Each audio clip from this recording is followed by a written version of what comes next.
Read by Ben Tucker. Madame Crowl's Ghost.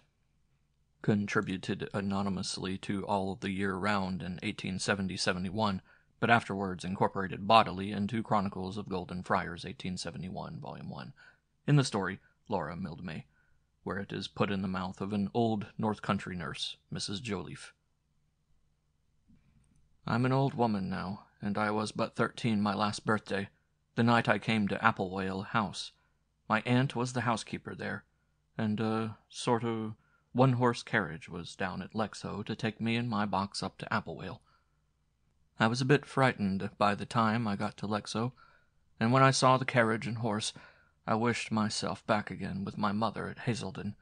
I was crying when I got into the shay, that's what we used to call it, and old John Mulberry, that drove it, and was a good-natured fellow, brought me a handful of apples at the Golden Lion to cheer me up a bit, and he told me that there was a currant cake and tea and pork chops waiting for me, all hot in my aunt's room at the great house. It was a fine moonlight night, and I eat the apples, looking out of the shay window. It is a shame for gentlemen to frighten a poor foolish child like I was. I sometimes think it might be tricks. There was 2 on 'em on the tap of the coach beside me, and they began to question me after nightfall, when the moon rose, where I was going to. Well, I told them it was to wait on Dame Arabella Crowl, or Applewale House, near by Lexow. "Oh, then," says one of them, "you'll not be long there." And I looked at him as much as to say, why not? For I had spoken out when I told them where I was going, as if 'twas something clever I had to say. "Because," says he, "and don't you for your life tell no one, only watch her and see. She's possessed by the devil, more than half a ghost. Have you got a Bible?" "Yes, sir," says I, for my mother put my little Bible in my box, and I knew it was there. And by the same token, though the print's too small for my old eyes, I have it in my press to this hour. As I looked up at him, saying, "Yes, sir," I thought I saw him winking at his friend, but I could not be sure. "Well," says he, "be sure you put it under your bolster every night. It will keep the old girl's claws off ye." And I got such a fright when he said that, you wouldn't fancy. And I'd like to ask him a lot about the old lady, but I was too shy, and he and his friend began talking together about their own consarns, and dully enough I got down, as I told you, at Lexow. My heart sank as I drove into the dark avenue. The trees stands very thick and big, as old as the old house almost, and 4 people, with their arms out and fingertips touching, barely girds round some of 'em. Well, my neck was stretched out of the window, looking for the first view of the great house, and all at once we pulled up in front of it. A great white and black house it is, with great black beams across and right up it, and gables looking out, as white as a sheet to the moon, and the shadows of the trees, 2 or 3 up and down upon the front. You could count the leaves on 'em, and all the little diamond-shaped window panes glimmering on the great hall window, and great shutters, in the old fashion, hinged on the wall outside, bolted across all the rest of the windows in front, for there was but 3 or 4 servants and the old lady in the house, and most of the rooms was locked up. My heart was in my mouth when I said the journey was over, and this the great house afore me, and I saw near my aunt that I never sid till new, and Dame Crowl that I was coming to wait upon and was afeard on already. My aunt kissed me in the hall, and brought me to her room. She was tall and thin, with a pale face and black eyes, and long thin hands with black mittens on. She was past 50, and her word was short. But her word was law. I have no complaints to make of her, but she was a hard woman, and I think she would have been kinder to me if I had been her sister's child in place of her brother's. But all that's of no consequence now. The squire, his name was Mr. Chevenix Crowl, he was Dame Crowl's grandson, came down there by way of seeing that the old lady was well treated, about twice or thrice in the year. I seed him but twice all the time I was at Applewale House. I can't say but she was well taken care of, notwithstanding, but that was because my aunt and Meg Wyvern, I was her maid, had a conscience and did their duty by her. Mrs. Wyvern, Meg Wyvern, my aunt called her to herself, and Mrs. Wyvern to me, was a fat, jolly lass of 50, a good height and a good breadth, always good-humoured and walked slow. She had fine wages, but she was a bit stingy and kept all her fine clothes under lock and key, and wore mostly a twilled chocolate cotton, with red and yellow, and green sprigs and balls on it, and it lasted wonderful. She never gave me not the bally a brass thimble all the time I was there, but she was good-humored and always laughing, and she talked no end of prose over her tea. And seeing me sad, sackless, and dowly, she roused me up with her laughing and stories, and I think I like her better than my aunt. Children is so taken with a bit of fun or a story. Though my aunt was very good to me, but a hard woman about some things, and silent always. My aunt took me into her bedchamber, that I might rest myself a bit while she was setting the tea in her room. But first she patted me on the shoulder, and said I was a tall lass of my years, and had spired up well, and asked me if I could do plain work and stitching. And she looked in my face, and said I was like my father, her brother, that was dead and gone, and she hoped I was a better Christian, and what did I do with that, lids? It was a hard saying the first time I set my foot in her room, I thought. When I went into the next room, the housekeeper's room, very comfortable, yak, oak, all round. There was a fine fire blazing away, with coal and peat and wood, all in a low together, and tea on the table, and hot cake, and smoking meat. And there was Mrs. Wyvern, fat, jolly, and talking away more than an hour that my aunt would in the year. While I was still at my tea, my aunt went upstairs to see Madam Crowl. "She's a-gone up to see that old Judith Squales is awake," said Mrs. Wyvern. "Judith sits with Madam Crowl when me and Mrs. Shutters," that was my aunt's name, "is away. She's a troublesome old lady. You'll have to be sharp with her, or she'll be in the fire, or out at the window. She goes on wires, she does, old though she be." "How old, ma'am?" says I. 93 her last birthday, and that's 8 months gone," says she, and she laughed. "And don't be asking questions about her before your aunt. Mind I tell you, just take her as you find her, and that's all." "And what's to be my business about her, please, ma'am?" says I. "About the old lady, well," says she, "your aunt, Mrs. Shutters, will tell you that, but I'm supposed you'll have to sit in the room with your work, and see she is at no mischief, and let her amuse herself with her things on the table, and get her food or drink as she calls for it, and keep her out of mischief, and ring the bell hard if she's troublesome." "Is she deaf, ma'am?" "No, nor blind," says she, "as sharp as a needle, but she's gone quite opy, and can't remember naught rightly, and Jack the Giant Killer or Goody Two-Shoes will please her as well as the King's Court or the affairs of the nation." "And what did the little girl go away for, ma'am, that went on Friday night? My aunt wrote to my mother she was to go." "Yes, she's gone." "What for?" says I again. "She didn't answer Mrs. Shutters, I do suppose," says she. "I don't know. Don't be talking. Your aunt can't abide a talking child." "And please, ma'am, is the old lady well in health?" says I. "It ain't no harm to ask that," says she. "She's torfling a bit lately, but better this week past, and I dare say she'll last out her 100 years yet. Hish, here's your aunt coming down the passage." In comes my aunt, and begins talking to Mrs. Wyvern, and I, beginning to feel more comfortable and home-like, was walking about the room looking at this thing and that. That was pretty old china things on the cupboard, and pictures against the wall. And there was a door open in the wainscot, and I sees a queer old leathern jacket, with straps and buckles to it and sleeves as long as the bedpost, hanging up inside. "What's that you're at, child?" says my aunt, sharp enough, turning about when I thought she least minded. "What's that in your hand?" "This, ma'am," says I, turning about with the leathern jacket. "I don't know what it is, ma'am." Pale as she was, the red came up in her cheeks, and her eyes flashed with anger, and I think she only had half a dozen steps to take between her and me. She'd give me a sizzip, but she did give me a shake by the shoulder, and she plucked the thing out of my hand, and says she, "While ever you stay here, don't you meddle with naught that don't belong to you." And she hung it up on the pin that was there, and shut the door with a bang, and locked it fast. Mrs. Wyvern was lifting up her hands and laughing all this time, quietly in her chair, rolling herself a bit in it, as she used when she was kinking.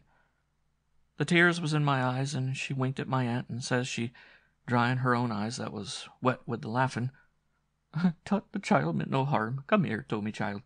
It's only a pair of crutches for lame ducks, and ask us no questions, mind, and we'll tell you no lies. And come here and sit down, and drink a mug of beer before you go to your bed."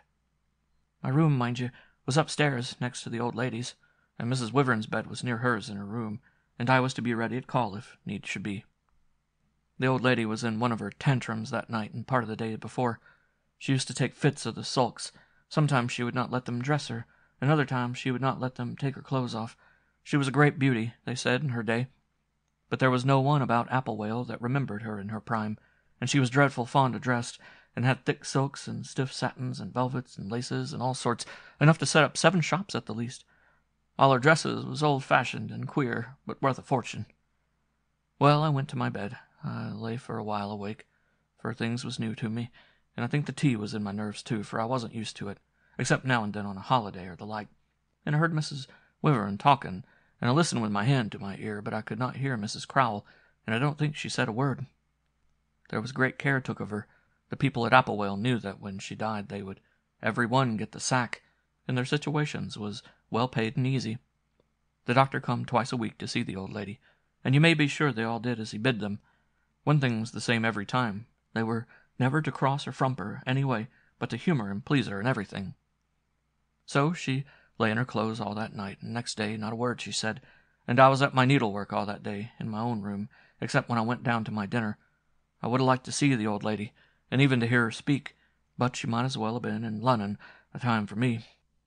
When I had my dinner, my aunt sent me out for a walk for an hour. I was glad when I came back. The trees was so big and the place so dark and lonesome, and 'twas a cloudy day, and I cried a deal, thinking of home, while I was walking alone there. That evening, the candles being alight, I was sitting in my room, and the door was open into Madame Crowl's chamber, where my aunt was. It was then for the first time I heard what I suppose was the old lady talking. It was a queer noise, like I couldn't well say which, a bird or a beast, only it had a bleating sound in it, and it was very small. I pricked my ears to hear all I could, but I could not make out more than one word she said, and my aunt answered, "The evil one can't hurt no one, ma'am, but the Lord permits." Then the same queer voice from the bed says something more that I couldn't make head nor tail on, and my aunt made answer again, "Let them pull faces, ma'am, and say what they will. If the Lord be for us, who can be against us?" I kept listening with my ear turned to the door, holding my breath, but not another word or sound came in from the room. In about 20 minutes, as I was sitting by the table, looking at the pictures and the old Aesop's fables, I was aware of something moving at the door, and looking up I seed my aunt's face looking in the door, and her hand raised. "Hish!" says she, very soft, and comes over to me on tiptoe, and she says in a whisper, "Thank God she's asleep at last. I don't you make no noise till I come back, for I'm going down to take my cup of tea, and I'll be back in no, me and Mrs. Wyvern, and she'll be sleeping in the room, and you can run down when we come up, and Judith will give you your supper in my room." And with that, away she goes. I kept looking at the picture book, as before, listening every now and then, but there was no sound, not a breath, that I could hear, and I began whispering to the pictures and talking to myself to keep my heart up, for I was growing feared in that big room. And at last up I got and began walking around the room, looking at this and peeping at that to amuse my mind, you'll understand. And at last, when should I do but peeps into Madame Crowl's bedchamber. A grand chamber it was, with a great four-poster, with flowered silk curtains as tall as the ceiling, and folding down on the floor and drawn close all around. There was a looking-glass, the biggest I ever seed before, and the room was a blaze of light. I counted 22 wax candles, all alight. Such was her fancy, and no one dared say her nay. I listened at the door, and gaped and wondered all around. When I heard there was not a breath, and did not see so much as a stir in the curtains, I took heart, and I walked into the room on tiptoe, and looked round again. Then I takes a keek at myself in the big glass, and at last it came in my head, why couldn't I ha' had a keek at the old lady herself in the bed? You'd think me a fool if you knew half how I longed to see Dame Crowl, and I thought to myself if I didn't peep now I might wait many a day before I got so good a chance again. Well, my dear, I came to the side of the bed, the curtains being close, and my heart almost failed me, but I took courage, and I slips my finger in between the thick curtains, and then my hand, so I waits a bit, but all was still as death. So softly, softly I draws the curtain, and there, sure enough, I seed before me, stretched out like the painted lady on the tombstone in Lexhow Church, the famous Dame Crowl of Applewell House. There she was, dressed out. You never seed the like in the days. Satin and silk, and scarlet and green, and gold and pint lace. By gin, 'twas a sight. A big powdered wig, half as high as herself, was atop of her head, and wow, was ever such wrinkles! And her old baggy throat all powdered white, and her cheeks rouged, and mouse-skin eyebrows that Mrs. Wyvern used to stick on, and there she lay grand and stark, with a pair of clocked silk hose on, and heels to her shoon as tall as 9 pins. Look! But her nose was crooked and thin, and half the whites of her eyes was open. She used to stand, dressed as she was, giggling and dribbling before the looking-glass, with a fan in her hand, and a big nosegay in her bodice. Her wrinkled little hands was stretched down by her sides, and such long nails, all cut into points, I never seed in my days. Could it ever have been the fashion for grit folk to wear their fingernails so? Well, I think you'd have been frightened yourself if you'd seed such a sight. I couldn't let go the curtain, nor move an inch, not take my eyes off her. My very heart stood still, and in an instant she opens her eyes, and up she sits and spins herself round, and down with her, with a clack on her 2 tall heels on the floor facing me, ogling in my face, with her 2 great glassy eyes, and a wicked simper, with her old wrinkled lips, and long false teeth.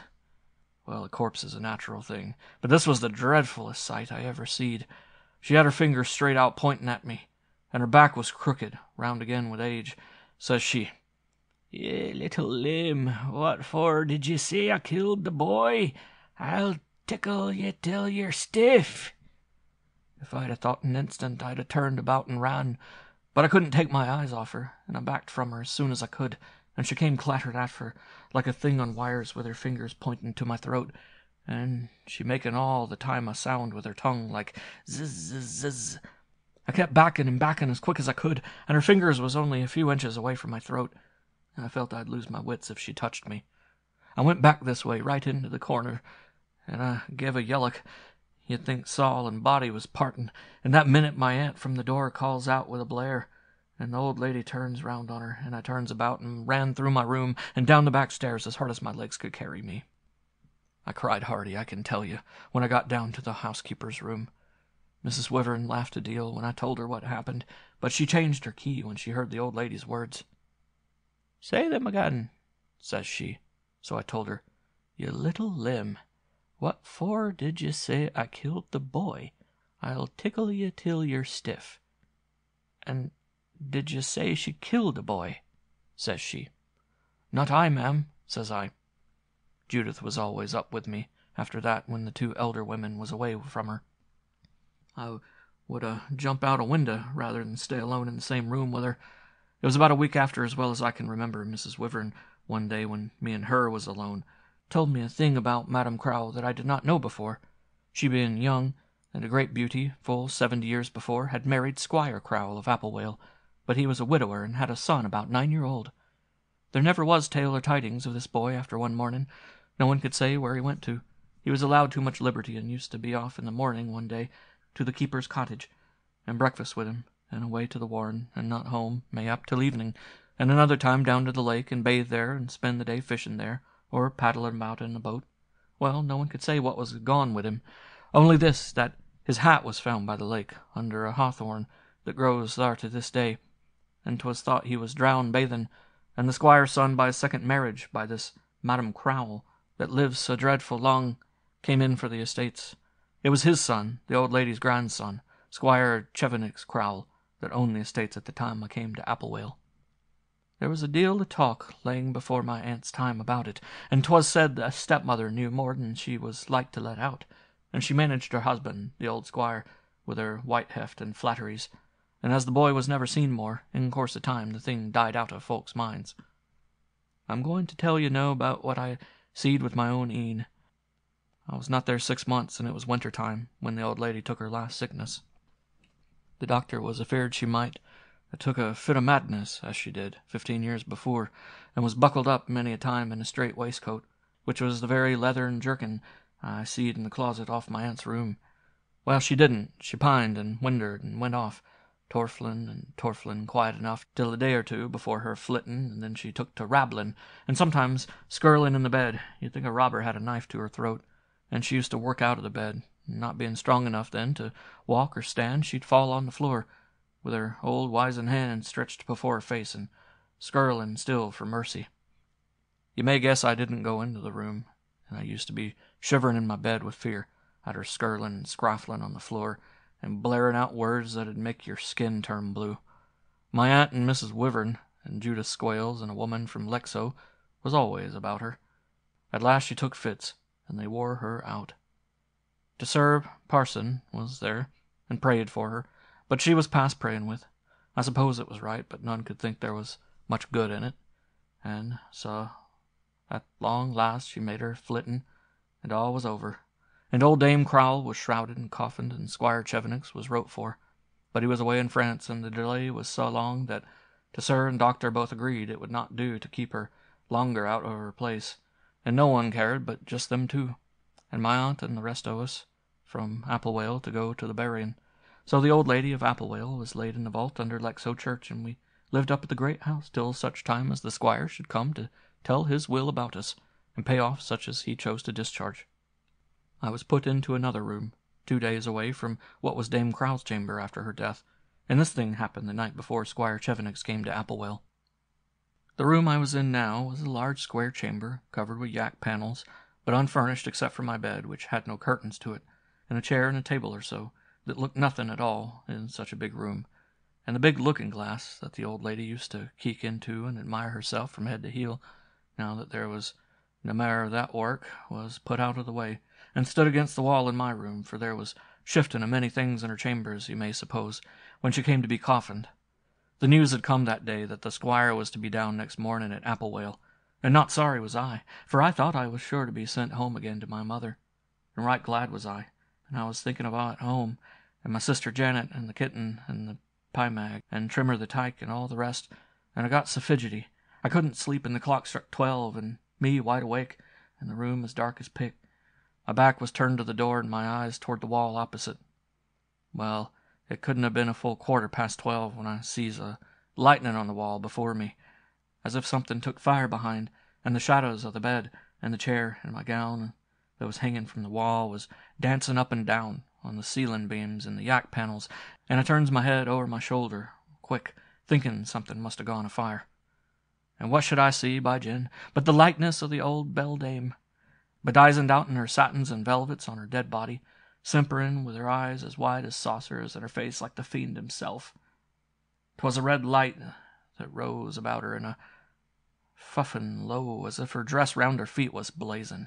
She was driving on right for me, with her old shriveled hands crooked as if she was going to claw me. I could not stir, but she passed me straight by, with a blast of cold air, and I seed her at the wall, in the alcove, as my aunt used to call it, which was a recess where the state bed used to stand in old times, with the door open wide, and her hands groping in at something was there. I never seed that door before, and she turned round to me like a thing on a pivot, flaring, grinning, and all at once the room was dark, and I was standing at the far side of the bed. I don't know how I got there, and I found my tongue at last, and if I didn't blare a yellock, running down the gallery and almost pulled Mrs. Wyvern's door off the hooks and frightened her half out of her wits. You may guess I didn't sleep that night, and with the first light down with me to my aunt as fast as my 2 legs could carry me.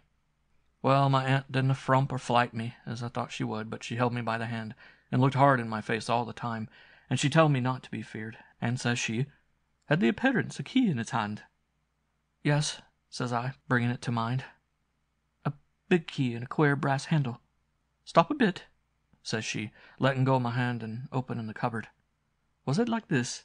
says she, taking out one of her fingers and showing it to me with a dark look in my face.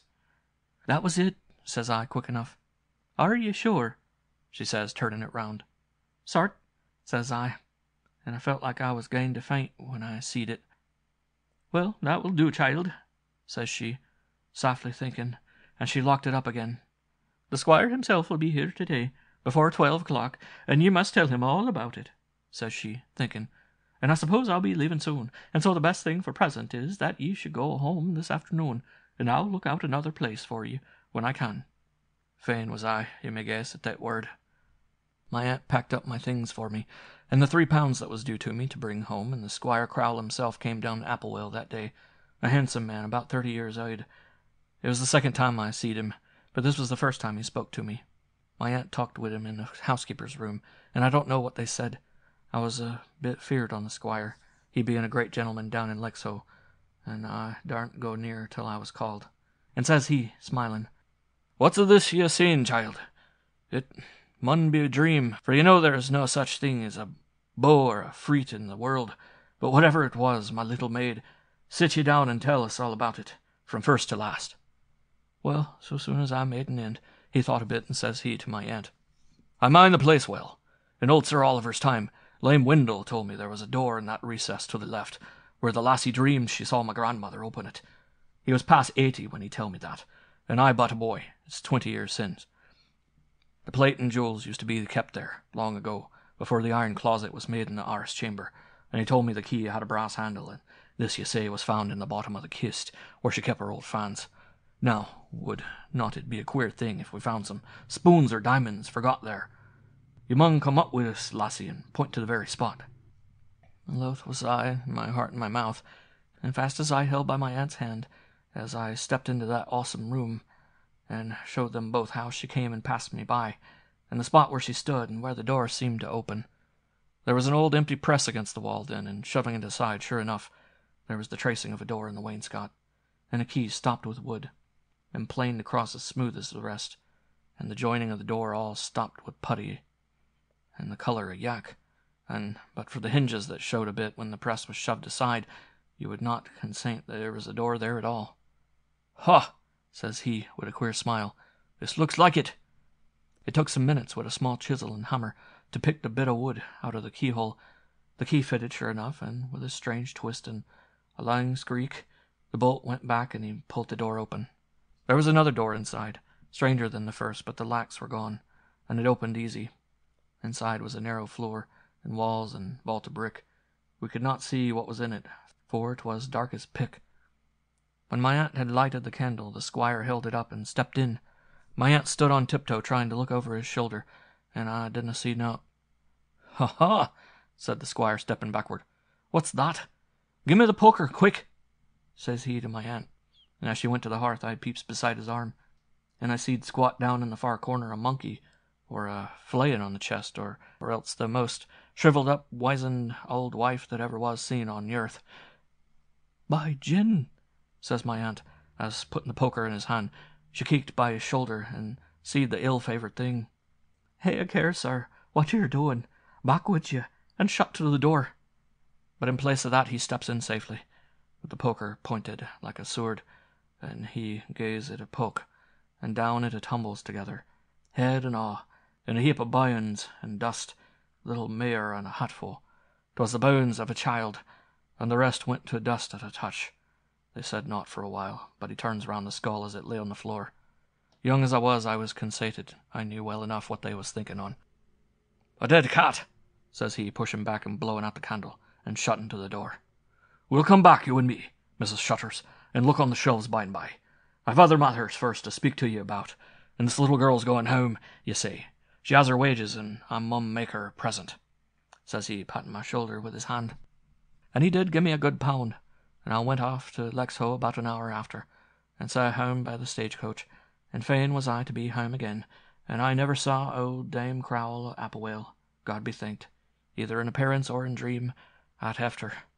But when I was grown to be a woman, my aunt spent a day and night with me at Little Ham, and she told me there was nae doubt it was the poor little boy that was missing so long sin that was shut up to die there in the dark by that wicked beldame, where his skirls or his prayers or his thumping could nae be heard, and his hat was left by the water's edge, whoever did it, to make believe he was drowned. The clothes at the first touch ran into a snuff of dust in the cell what the bairns was found, but there was a handful of jet buttons, and a knife with a green handle, together with a couple of pennies the poor little fellow had in his pocket.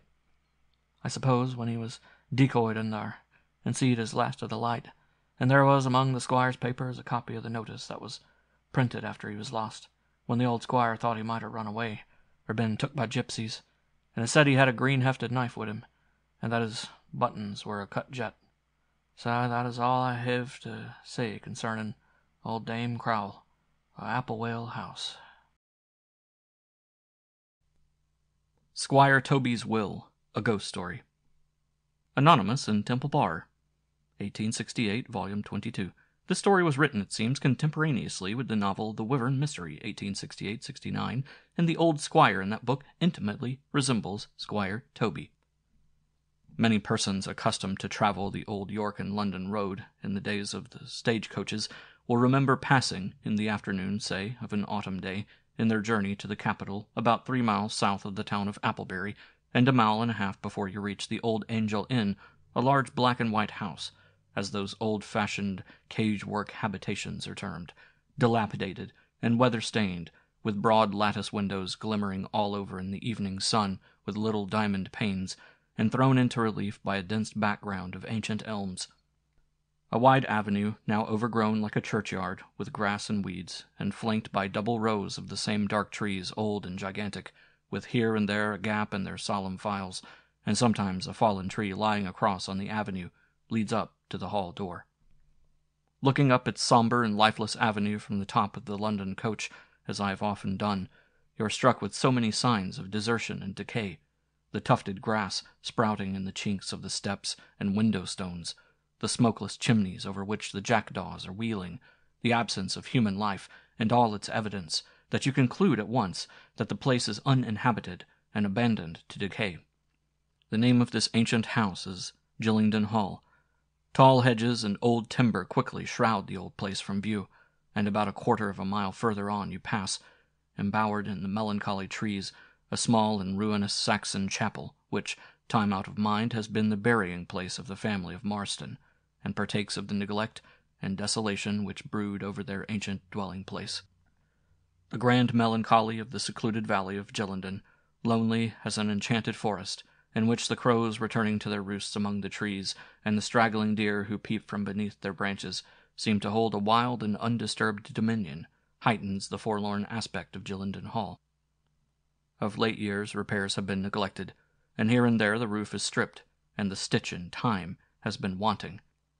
At the side of the house exposed to the gales that sweep through the valley like a torrent through its channel, there is not a perfect window left, and the shutters but imperfectly exclude the rain. The ceilings and walls are mildewed and green with damp stains. Here and there, where the drip falls from the ceiling, the floors are rotting. On stormy nights, as the guard described, you can hear the doors clapping in the old house, as far away as old Greyston Bridge, and the howl and sobbing of the wind through its empty galleries. About 70 years ago died the old squire, Toby Marston, famous in that part of the world for his hounds, his hospitality, and his vices. He had done kind things, and he had fought duels. He had given away money, and he had horsewhipped people. He carried with him some blessings and a good many curses, and left behind him an amount of debts and charges upon the estates which appalled his 2 sons, who had no taste for business or accounts, and had never suspected, till that wicked, open-handed, and swearing old gentleman died, how very nearly he had run the estates into insolvency. They met at Gillingden Hall. They had the will before them, and lawyers to interpret, and information without stint as to the encumbrances with which the deceased had saddled them. The will was so framed as to set the 2 brothers instantly at deadly feud. These brothers differed in some points, but in one material characteristic they resembled one another, and also their departed father. They never went into a quarrel by halves, and once in, they did not stick at trifles. The elder, Scroop Marston, the more dangerous man of the 2, had never been a favorite of the old squire. He had no taste for the sports of the field and the pleasures of a rustic life. He was no athlete, and he certainly was not handsome. All this the squire resented. The young man, who had no respect for him, and outgrew his fear of his violence as he came to manhood, retorted. This aversion, therefore, in the ill-conditioned old man, grew into positive hatred. He used to wish that damned pippin-squeezing, hump-backed rascal Scroop out of the way of better men, meaning his younger son Charles, and in his cups would talk in a way which even the old and young fellows who followed his hounds and drank his port, and could stand a reasonable amount of brutality, did not like. Scroop Marston was slightly deformed, and he had the lean, sallow face, piercing black eyes, and black lank hair, which sometimes accompany deformity. "I'm no feyther of that hog-backed creature. I'm no sire of his'n. Damn him! I'd as soon call that Tongues son of mine," the old man used to bawl, in allusion to his son's long, lank limbs. "Charlie's a man, but that jackanape, he has no good nature. There's nothing handy, nor manly, nor no unturn of a Marston in him." And when he was pretty drunk, the old squire used to swear he should never sit at the head of that board, nor frighten away folk from Gillingden Hall with his damned hatchet face, the black loon. Handsome Charlie was the man for his money. He knew what a horse was, and could sit to his bottle, and that lasses were all clean mad about him. He was a Marston every inch of his 6'2". Handsome Charlie and he, however, had also had a row or two. The old squire was free with his horsewhip as with his tongue, and on occasion when neither weapon was quite practicable, had been known to give a fellow a tap o' his knuckles. Handsome Charlie, however, thought there was a period at which personal chastisement should cease, and one night, when the port was flowing, there was some allusion to Marian Hayward, the miller's daughter, which for some reason the old gentleman did not like. Being in liquor, and having clearer ideas about pugilism than self-government, he struck out, to the surprise of all present, at Handsome Charlie. The youth threw back his head scientifically, and nothing followed but the crash of a decanter on the floor. But the old squire's blood was up, and he bounced from his chair. Up jumped Handsome Charlie, resolved to stand no nonsense. Drunken Squire Lilbourne, intending to mediate, fell flat on the floor and cut his ear among the glasses. Handsome Charlie caught the thump which the old squire discharged at him upon his open hand, and catching him by the cravat, swung him with his back to the wall. They said the old man never looked so purple, nor his eyes so goggle before, and then Handsome Charlie pinioned him tight to the wall by both arms. "Well, I say, come, don't you talk no nonsense of that sort, and I won't lick ye," croaked the old squire. "You stopped that and clever, you did, didn't he? Come, Charlie, man, give us your hand, I say, and sit down again, lad." And so the battle ended, and I believe it was the last time the squire raised his hand to Handsome Charlie. But those days were over. Old Toby Marston lay cold and quiet now under the drip of the mighty ash-tree within the Saxon ruin, where so many of the old Marston race returned to dust and were forgotten. The weather-stained top-boots and leather breeches, the three-cornered cocked hat to which old gentlemen of that day still clung, and the well-known red waistcoat that reached below his hips, and the fierce pug face of the old squire, were now but a picture of memory. And the brothers between whom he had planted an irreconcilable quarrel were now in their new mourning suits, with the gloss still on, debating furiously across the table in the great oak parlor which had so often resounded to the banter and coarse songs, the oaths and laughter of the congenial neighbors, whom the old squire of Gillinden Hall loved to assemble there. These young gentlemen, who had grown up in Gillinden Hall, were not accustomed to bridle their tongues, nor, if need be, to hesitate about a blow. Neither had been at the old man's funeral. His death had been sudden. Having been helped to his bed in that hilarious and quarrelsome state which was induced by port and punch, he was found dead in the morning, his head hanging over the side of the bed, and his face very black and swollen. Now the squire's will despoiled his eldest son of Gillinden, which had descended to the heir time out of mind. Scroop Marston was furious. His deep stern voice was heard, inveighing against his dead father and living brother, and the heavy thumps on the table with which he enforced his stormy recriminations resounded through the large chamber. Then broke in Charles' rougher voice, and then came a quick alternation of short sentences, and then both voices together in growing loudness and anger, and at last, swelling the tumult, the expostulations of pacific and frightened lawyers, and at a last sudden break-up of the conference. Scroop broke out of the room, his pale, furious face showing wither against his long black hair, his dark, fierce eyes blazing, his hands clenched, and looking more ungainly and deformed than ever in the convulsions of his fury. Very violent words must have passed between them, for Charlie, though he was the winning man, was almost as angry as Scroop. The elder brother was for holding possession of the house, and putting his rival to legal process to oust him. But his legal advisers were clearly against it. So, with a heart boiling over with gall, he went up to London, and found the firm who had managed his father's business fair and communicative enough. They looked into the settlements, and found that Gillinden was accepted. It was very odd, but so it was, specially accepted, so that the right of the old squire to deal with it by his will could not be questioned. Notwithstanding all this, Scroop, breathing vengeance and aggression and quite willing to wreck himself provided he could run his brother down, assailed Handsome Charlie, and battered old Squire Toby's will in the prerogative court, and also at common law, and the feud between the brothers was knit, and every month their exasperation was heightened. Scroop was beaten, and defeat did not soften him. Charles might have forgiven hard words, but he had been himself worsted during the long campaign in some of those skirmishes, special motions, and so forth, that constitute the episodes of a legal epic like that in which the Marston brothers figured as opposing combatants. And the blight of law costs had touched him too, with the usual effect upon the temper of a man of embarrassed means. Years flew and brought no healing on their wings. On the contrary, the deep corrosion of this hatred bit deeper by time. Neither brother married, but an accident of a different kind befell the younger, Charles Marston, which abridged his enjoyments very materially. This was a bad fall from his hunter. There were severe fractures, and there was concussion of the brain. For some time it was thought that he could not recover. He disappointed these evil auguries, however.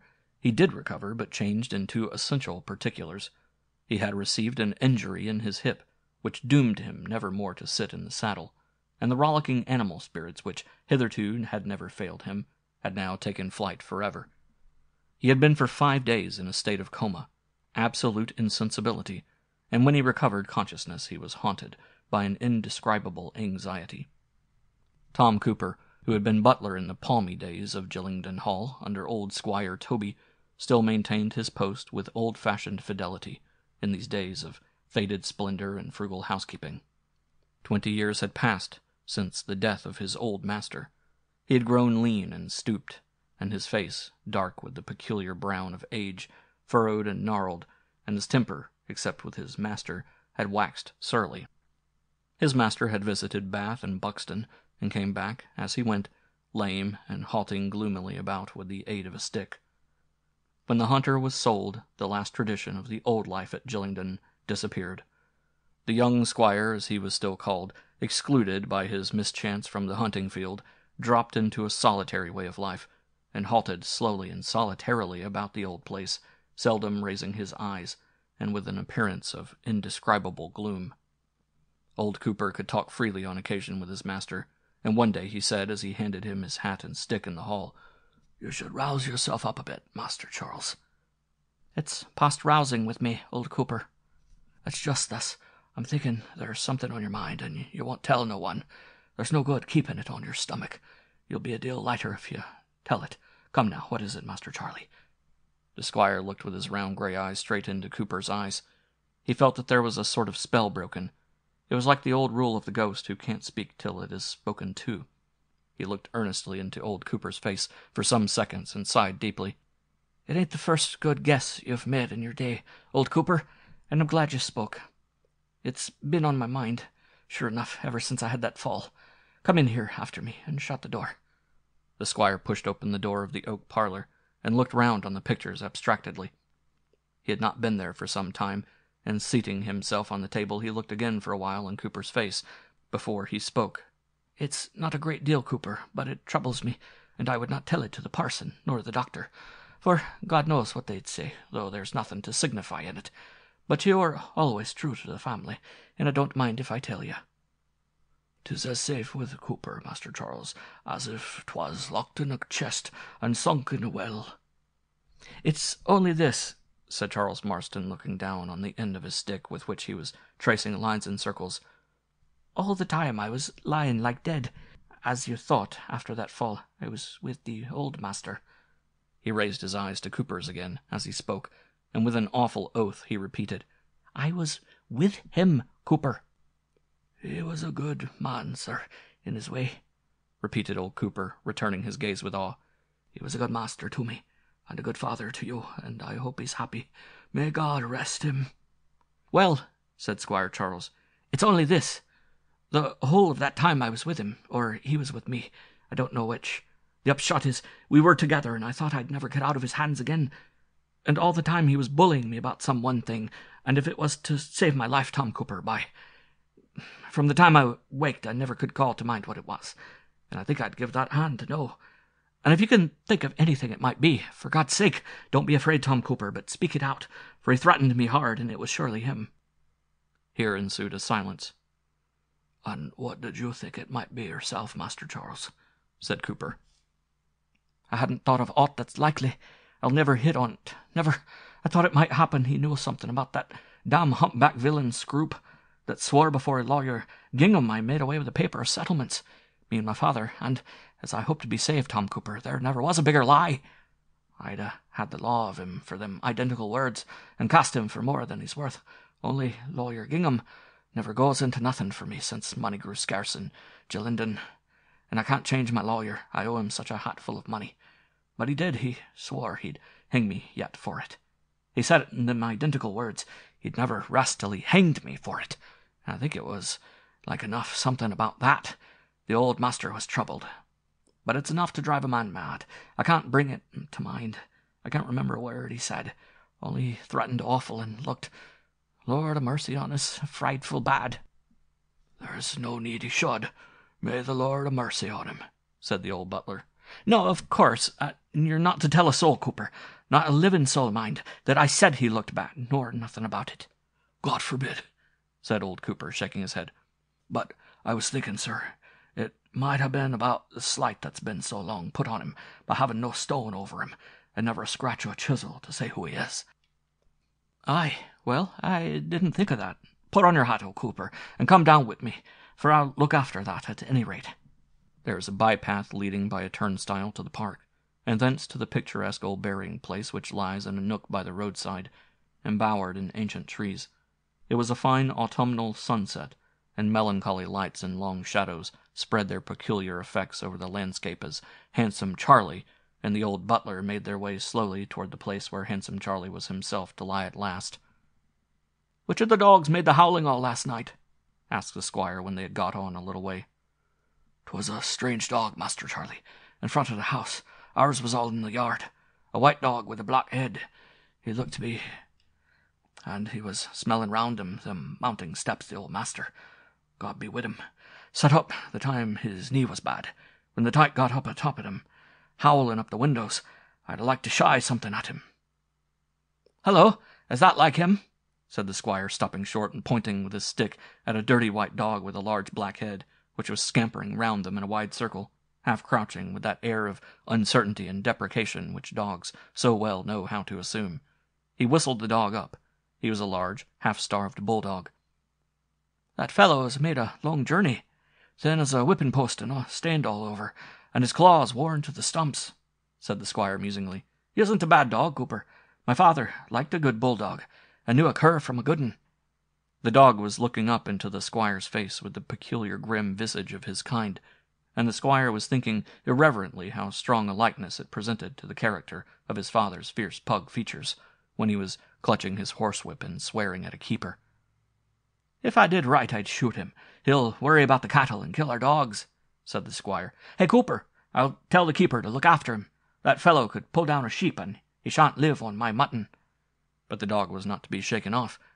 He looked wistfully after the squire, and after they had got a little way on, he followed timidly. It was vain trying to drive him off. The dog ran round them in wide circles, like the infernal dog in Faust, only he left no track of thin flame behind him. These maneuvers were executed with a sort of beseeching air, which flattered and touched the object of this odd preference. So he called him up again, patted him, and then and there, in a manner, adopted him. The dog now followed their steps dutifully, as if he had belonged to Handsome Charlie all his days. Cooper unlocked the little iron door, and the dog walked in close behind their heels, and followed them as they visited the roofless chapel. The Marstons were lying under the floor of this little building in rows. There is not a vault. Each has his distinct grave enclosed in a lining of masonry. Each is surmounted by a stone kist, on the upper flag of which is enclosed his epitaph, except that of poor old Squire Toby. Over him was nothing but the grass and the line of masonry which indicate the site of the kist, whenever his family should afford him one like the rest. "Well, it does look shabby. It's the elder brother's business, but if he won't, I'll see to it myself, and I'll take care, old boy, to cut sharp and deep in it, that the elder son having refused to lend a hand, the stone was put there by the younger." They strolled round this little burial ground. The sun was now below the horizon, and the red metallic glow from the clouds, still illuminated by the departed sun, mingled luridly with the twilight. When Charlie peeped again into the little chapel, he saw the ugly dog stretched upon Squire Toby's grave, looking at least twice his natural length, and performing such antics as made the young squire stare. If you have ever seen a cat stretched on the floor with a bunch of valerian, straining, writhing, rubbing its jaws in long-drawn caresses, and, in the absorption of a sensual ecstasy, you have seen a phenomenon resembling that which Handsome Charlie witnessed on looking in.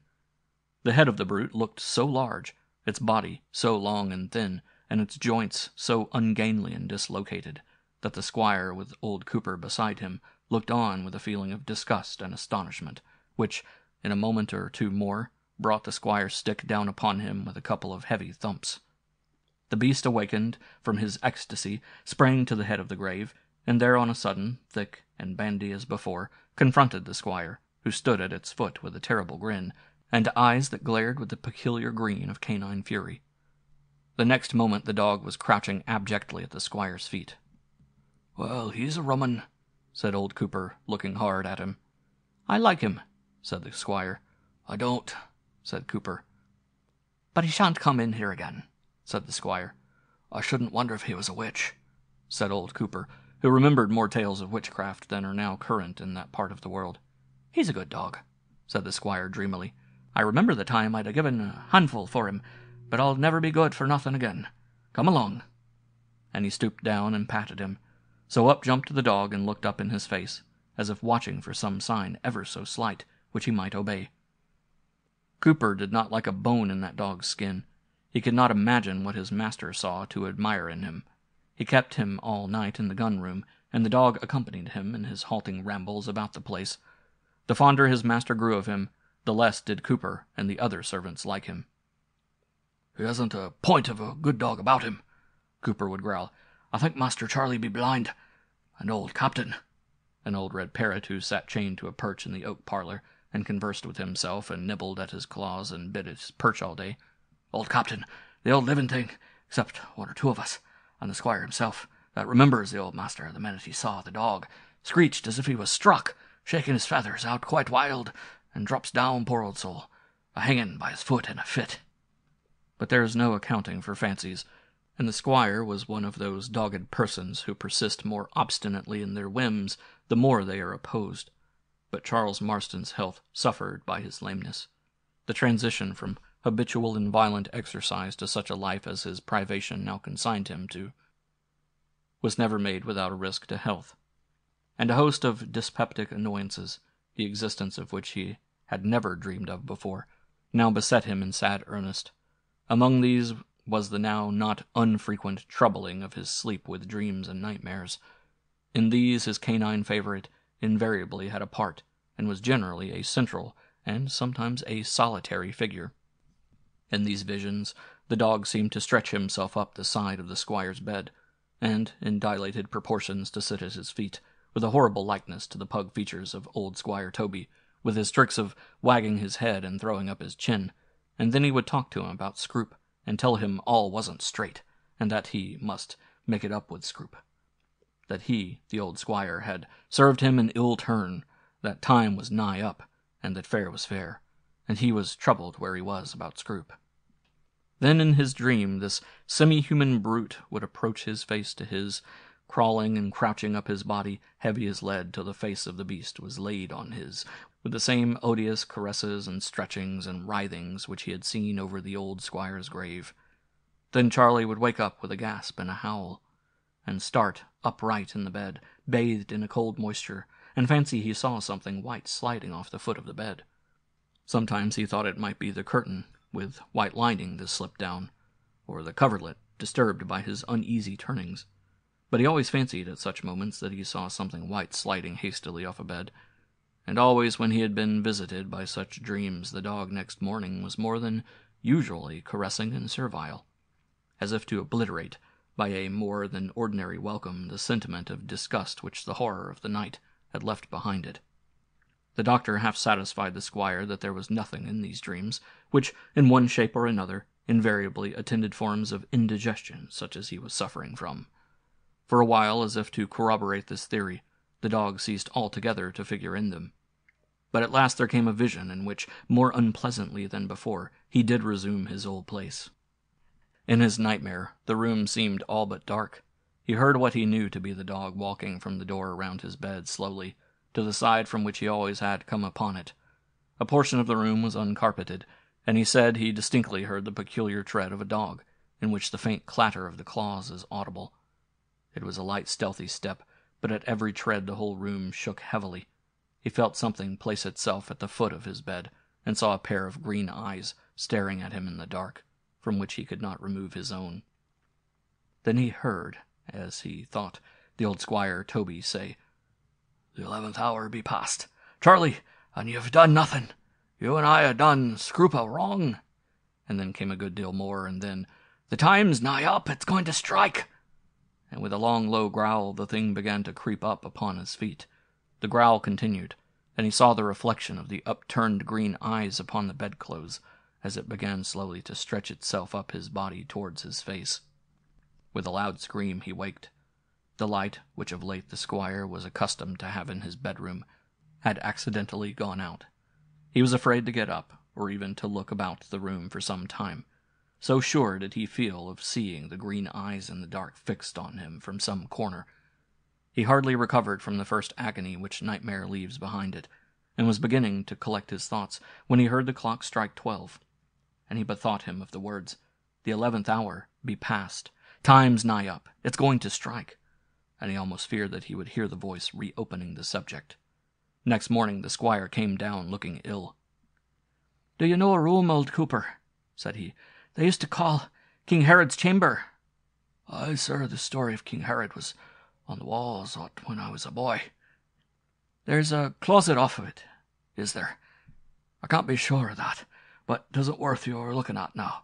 The hangings was rotten and took off the walls before he was born, and there's naught there but some old broken things and lumber. I seed them put there myself by poor Twinks. He was blind of an eye and footman afterwards. You'll remember Twinks. He died here about the time of the great snow. There was a deal of work to bury him, poor fellow." "Get the key, old Cooper. I'll look at the room," said the squire. "And what the devil can you want to look at it for?" said Cooper, with the old-world privilege of a rustic butler. "And what the devil's that to you? But I don't mind if I tell you. I don't want that dog in the gun-room, and I'll put him somewhere else, and I don't care if I put him there." "A bulldog in a bedroom? Oh, sir, the folks'll say you're clean mad." "Well, let them, and get you the key, and let us look at the room." "You'd shoot him if you did right, Master Charlie. You never heard what a noise he kept up all last night in the gun-room, walking to and fro, growling like a tiger in a show. And say what you like, the dog's not worth his feed. He hasn't a point of a dog. He's a bad dog." "I know a dog better than you, and he's a good dog," said the squire testily. "If you was a judge of a dog, you'd hang that un," said Cooper. "I'm not a-going to hang him, so there's an end. Go you and get the key, and don't be talking, mind, when you go down. I may change my mind." Now this freak of visiting King Herod's room had in truth a totally different object from that pretended by the squire. The voice in his nightmare had uttered a particular direction, which haunted him, and would give him no peace until he had tested it. So far from liking that dog today, he was beginning to regard it with a horrible suspicion, and if old Cooper had not stirred his obstinate temper by seeming to dictate, I dare say he would have got rid of that inmate effectually before evening. Up to the 3rd story, long disused, he and old Cooper mounted. At the end of a dusty gallery the room lay. The old tapestry from which the spacious chamber had taken its name had long given place to modern paper, and this was mildewed, and in some places hanging from the walls. A thick mantle of dust lay over the floor. Some broken chairs and boards, thick with dust, lay along with the other lumber, piled together at one end of the room. They entered the closet, which was quite empty. The squire looked round, and you could hardly have said whether he was relieved or disappointed. "No furniture here," said the squire, and looked through the dusty window. "Did you say anything to me lately? I don't mean this morning, about this room or the closet or anything. I forget." "Lord bless you, not I. I hadn't been thinking of this room this 40 year." "Is there any sort of old furniture called a buffet? Do you remember?" asked the squire. Buffet? Why, yes, to be sure. There was a buffet, sure enough, in this closet, now that you bring it to my mind," said Cooper. "But it's papered over." "And what is it?" "A little cupboard in the wall," answered the old man. "Oh, I see. There's such a thing here, is there, under the paper? Show me whereabouts it was." "Well, I think it was somewhere about here," answered he, rapping his knuckles along the wall opposite the window.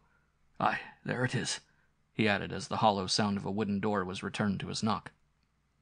The squire pulled the loose paper from the wall and disclosed the doors of a small press about 2 feet square fixed in the wall. "The very thing for my buckles and pistols and the rest of my gimcracks," said the squire. "Come away. We'll leave the dog where he is. Have you the key of that little press?" No, he had not. The old master had emptied and locked it up, and desired that it should be papered over, and that was the history of it. Down came the squire, and took a strong turn-screw from his gun-case, and quietly he reascended to King Herod's room and, with little trouble, forced the door of the small press in the closet wall. There were in it some letters and cancelled leases, and also a parchment deed which he took to the window and read with much agitation. It was a supplemental deed executed about a fortnight after the others, and previously to his father's marriage, placing Gillingdon under strict settlement to the elder son, in what is called tail male. Handsome Charlie, in his fraternal litigation, had acquired a smattering of technical knowledge, and he perfectly well knew that the effect of this would be not only to transfer the house and lands to his brother Scroop, but to leave him at the mercy of that exasperated brother, who might recover from him personally every guinea he had ever received by way of rent from the date of his father's death. It was a dismal, clouded day, with something threatening in its aspect, and the darkness where he stood was made deeper by the top of one of the huge old trees overhanging the window. In a state of awful confusion, he attempted to think over his position. He placed the deed in his pocket and nearly made up his mind to destroy it. A short time ago he would not have hesitated for a moment under such circumstances, but now his health and his nerves were shattered, and he was under a supernatural alarm which the strange discovery of this deed had powerfully confirmed. In this state of profound agitation he heard a sniffing at the closet door, and then an impatient scratch and a long, low growl. He screwed his courage up, and not knowing what to expect, threw the door open and saw the dog, not in his dream shape, but wriggling with joy and crouching and fawning with eager submission. And then, wandering about the closet, the brute growled awfully into the corners of it, and seemed in an unappeasable agitation. Then the dog returned and fawned and crouched again at his feet. After the first moment was over, the sensations of abhorrence and fear began to subside, and he almost reproached himself for requiting the affection of this poor friendless brute with the antipathy which he had really done nothing to earn. The dog pattered after him down the stairs. Oddly enough, the sight of this animal, after the first revulsion, reassured him. It was, in his eyes, so attached, so good-natured, and palpably so mere a dog. By the hour of evening the squire had resolved on a middle course. He would not inform his brother of his discovery, nor yet would he destroy the deed. He would never marry, he was past that time. He would leave a letter explaining the discovery of the deed, addressed to the only surviving trustee, who had probably forgotten everything about it, and having seen out his own tenure he would provide that all should be set right after his death.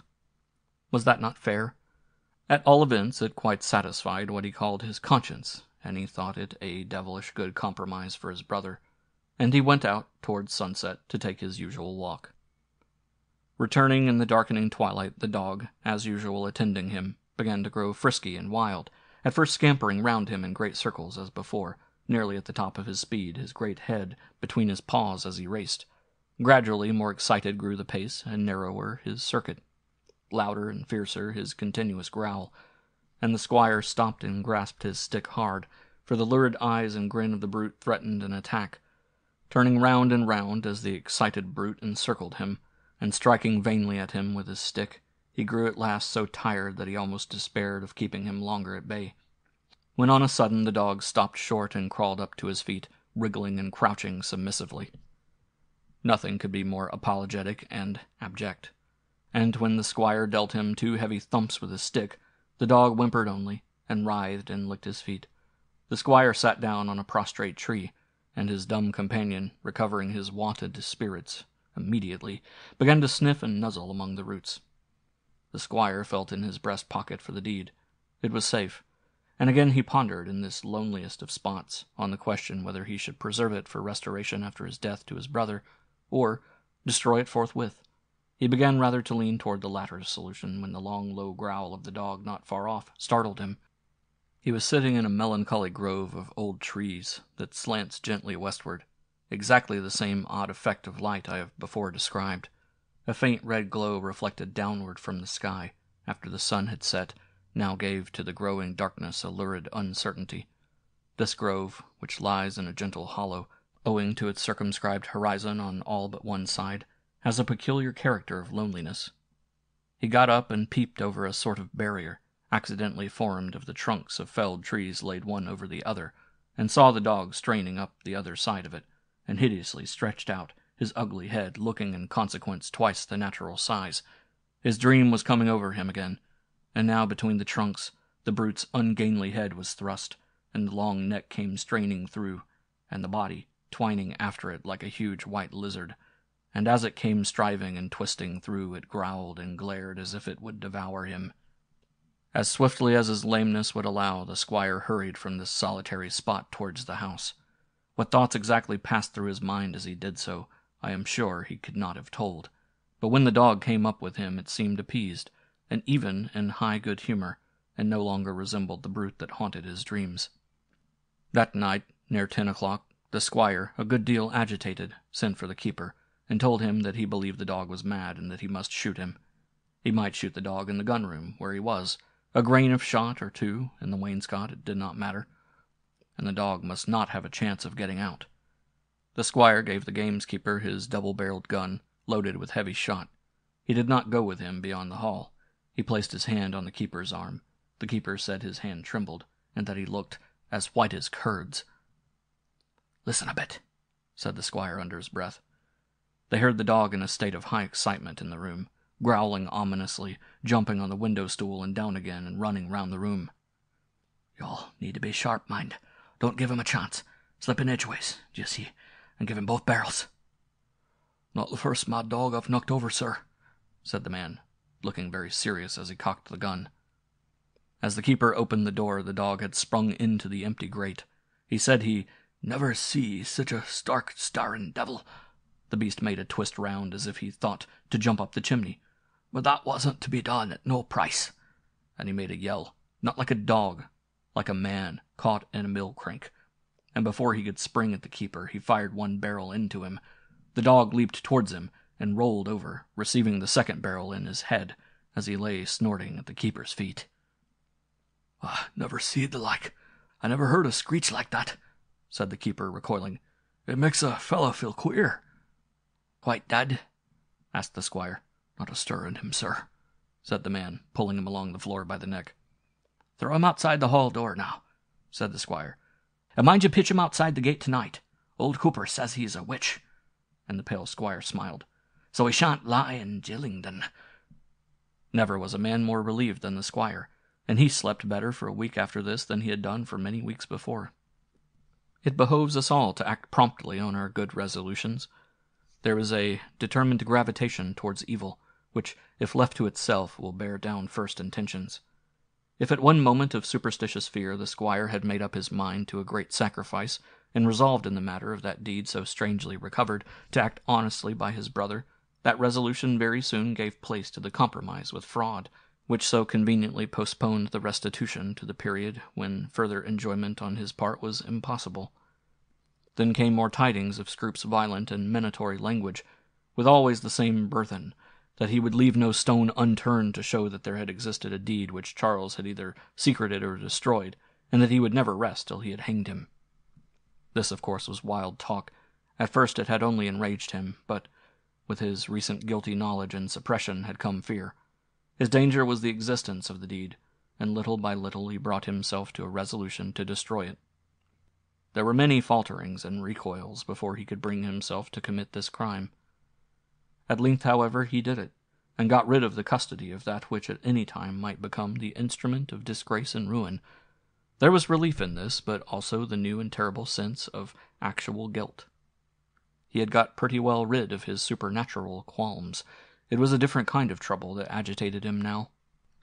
But this night, he imagined, he was awakened by a violent shaking of his bed.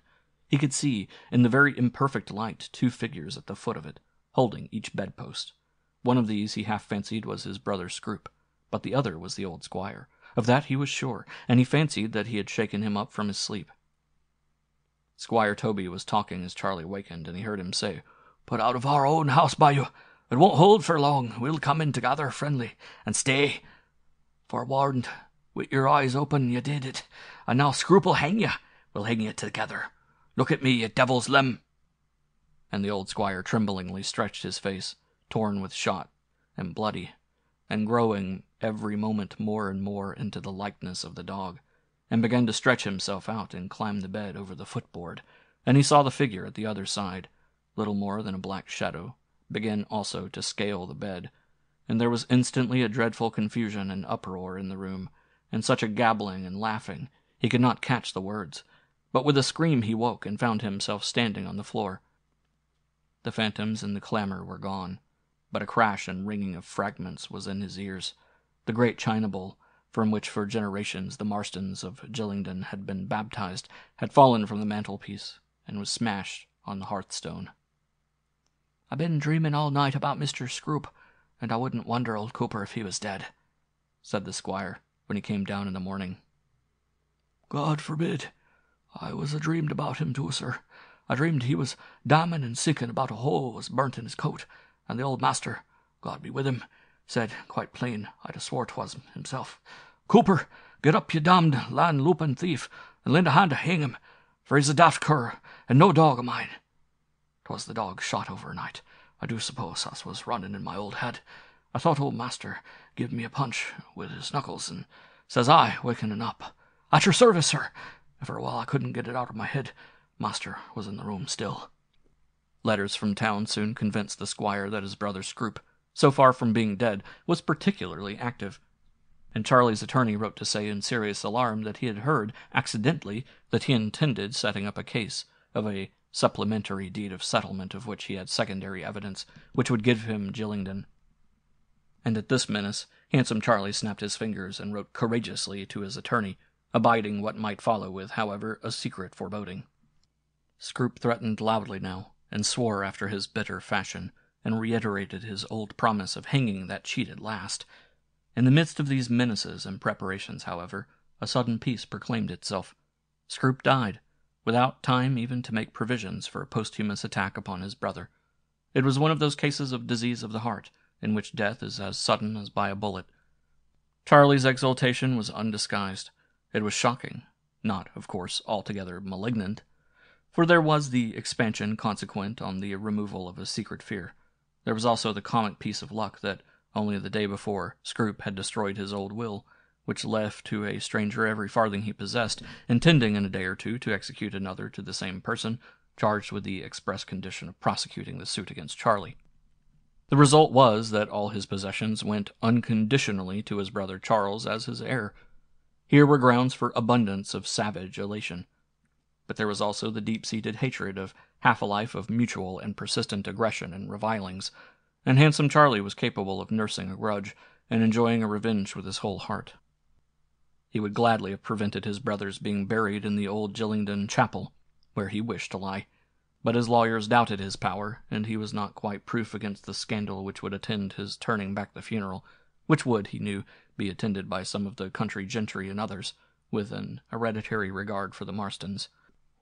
But he warned his servants that not one of them were to attend it, promising, with oaths and curses not to be disregarded, that any one of them who did so should find the door shut in his face on his return. I don't think, with the exception of old Cooper, that the servants cared for this prohibition, except as it balked a curiosity always strong in the solitude of the country. Cooper was very much vexed that the eldest son of the old squire should be buried in the old family chapel, and no sign of decent respect from Gillingden Hall. He asked his master whether he would not at least have some wine and refreshments in the oak parlor, in case any of the country gentlemen who paid this respect to the old family should come up to the house, but the squire only swore at him, told him to mind his own business, and ordered him to say if such a thing happened that he was out, and no preparations made, and in fact to send them away as they came. Cooper expostulated stoutly, and the squire grew angrier, and after a tempestuous scene took his hat and stick and walked out, just as the funeral descending the valley from the direction of the Old Angel Inn came in sight. Old Cooper prowled about disconsolately, and counted the carriages as well as he could from the gate. When the funeral was over, and they began to drive away, he returned to the hall, the door of which lay open, as usual deserted.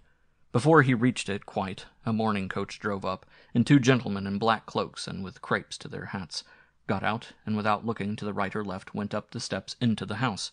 Cooper followed them slowly. The carriage had, he supposed, gone round to the yard, for when he reached the door it was no longer there. So he followed the two mourners into the house. In the hall he found a fellow servant, who said he had seen two gentlemen in black cloaks pass through the hall, and go up the stairs without removing their hats, or asking leave of anyone.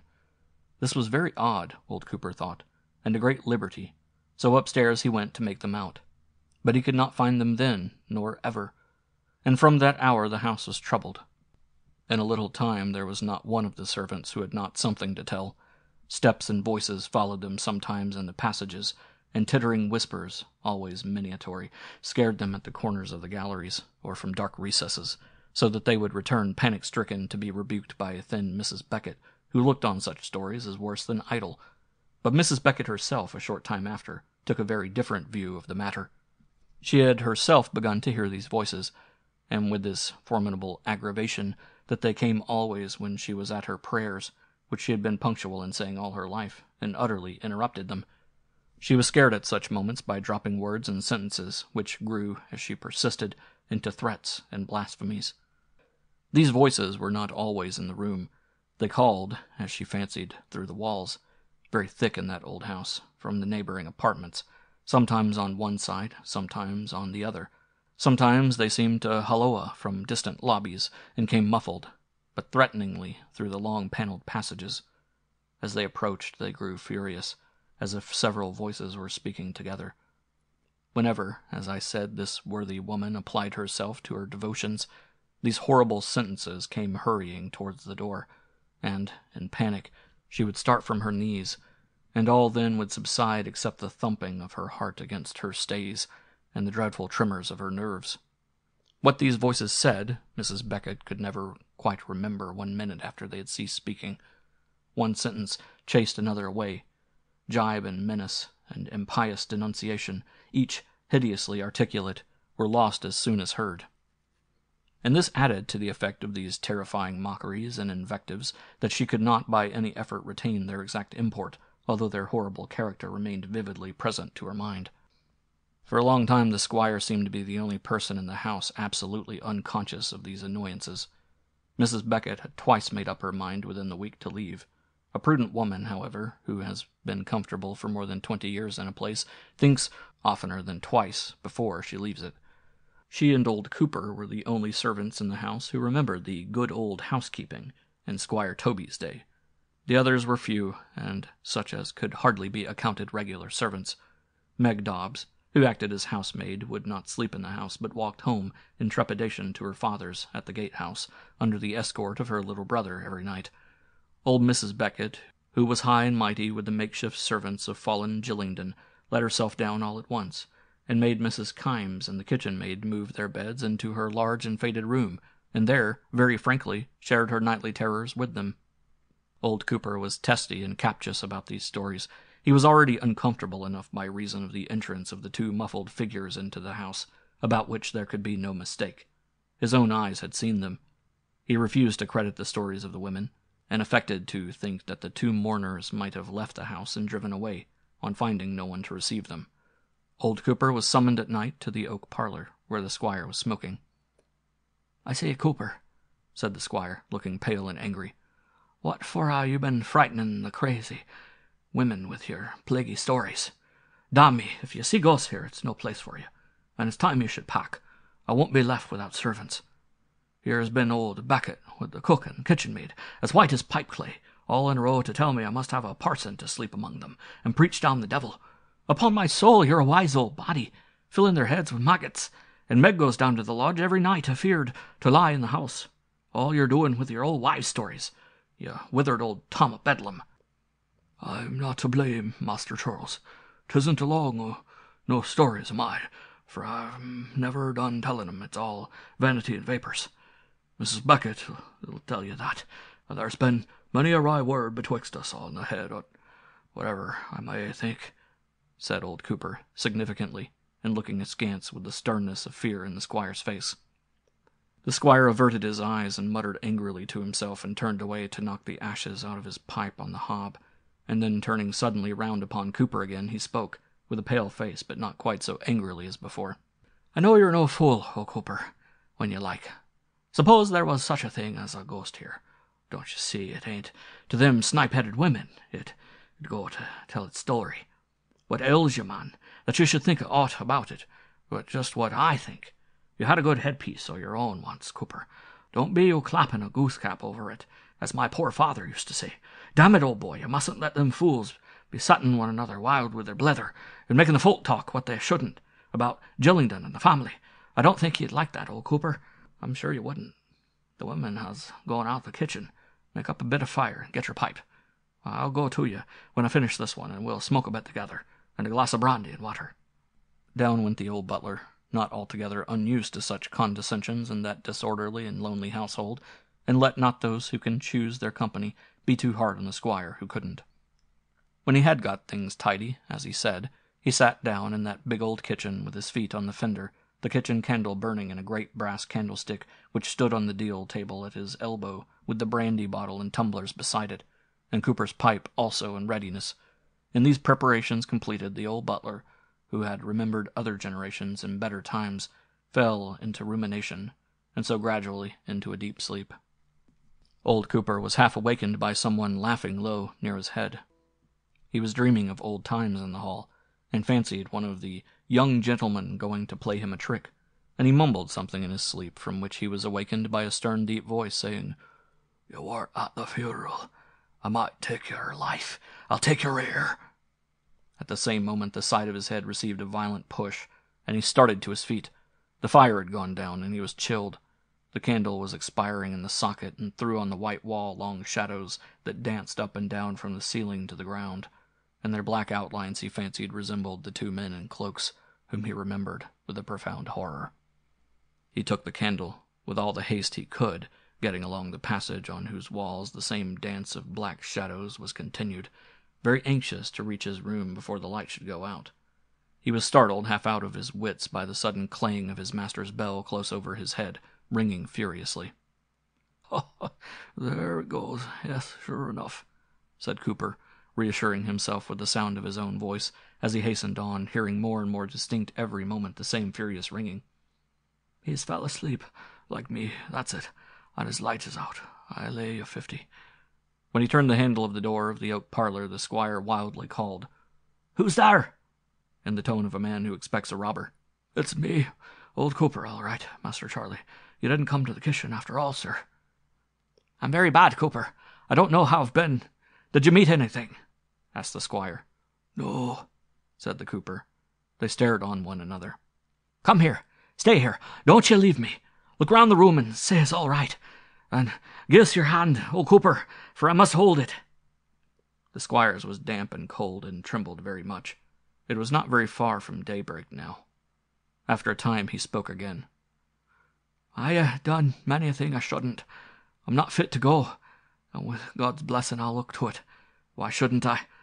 I'm as lame as old Billy. I'll never be able to do any good no more, and I'll give over drinking and marry as I ought to done long ago. None of your fine ladies, but a good homely wench. There's Farmer Crump's youngest daughter, a good lass, and discreet. What for shouldn't I take her? She'd take care of me, and wouldn't bring a head full of romances here. Montague makers, trumpery, and I'll talk with the parson, and I'll do what's fair with everyone. And mind, I said I'm sorry for anything I done." A wild, cold dawn had by this time broken. The squire, Cooper said, looked awful bad, as he got his hat and stick and sallied out for a walk, instead of going to his bed, as Cooper besought him, looking so wild and distracted that it was plain his object was simply to escape from the house. It was 12 o'clock when the squire walked into the kitchen, where he was sure of finding some of the servants, looking as if 10 years had passed over him since yesterday. He pulled a stool by the fire without speaking a word and sat down. Cooper had sent to Applebury for the doctor, who had just arrived, but the squire would not go to him. "If he wants to see me, he may come here," he muttered as often as Cooper urged him. So the doctor did come, charily enough, and found the squire very much worse than he had expected. The squire resisted the order to get to his bed, but the doctor insisted under a threat of death, at which his patient quailed. "Well, I'll do what you say, only this.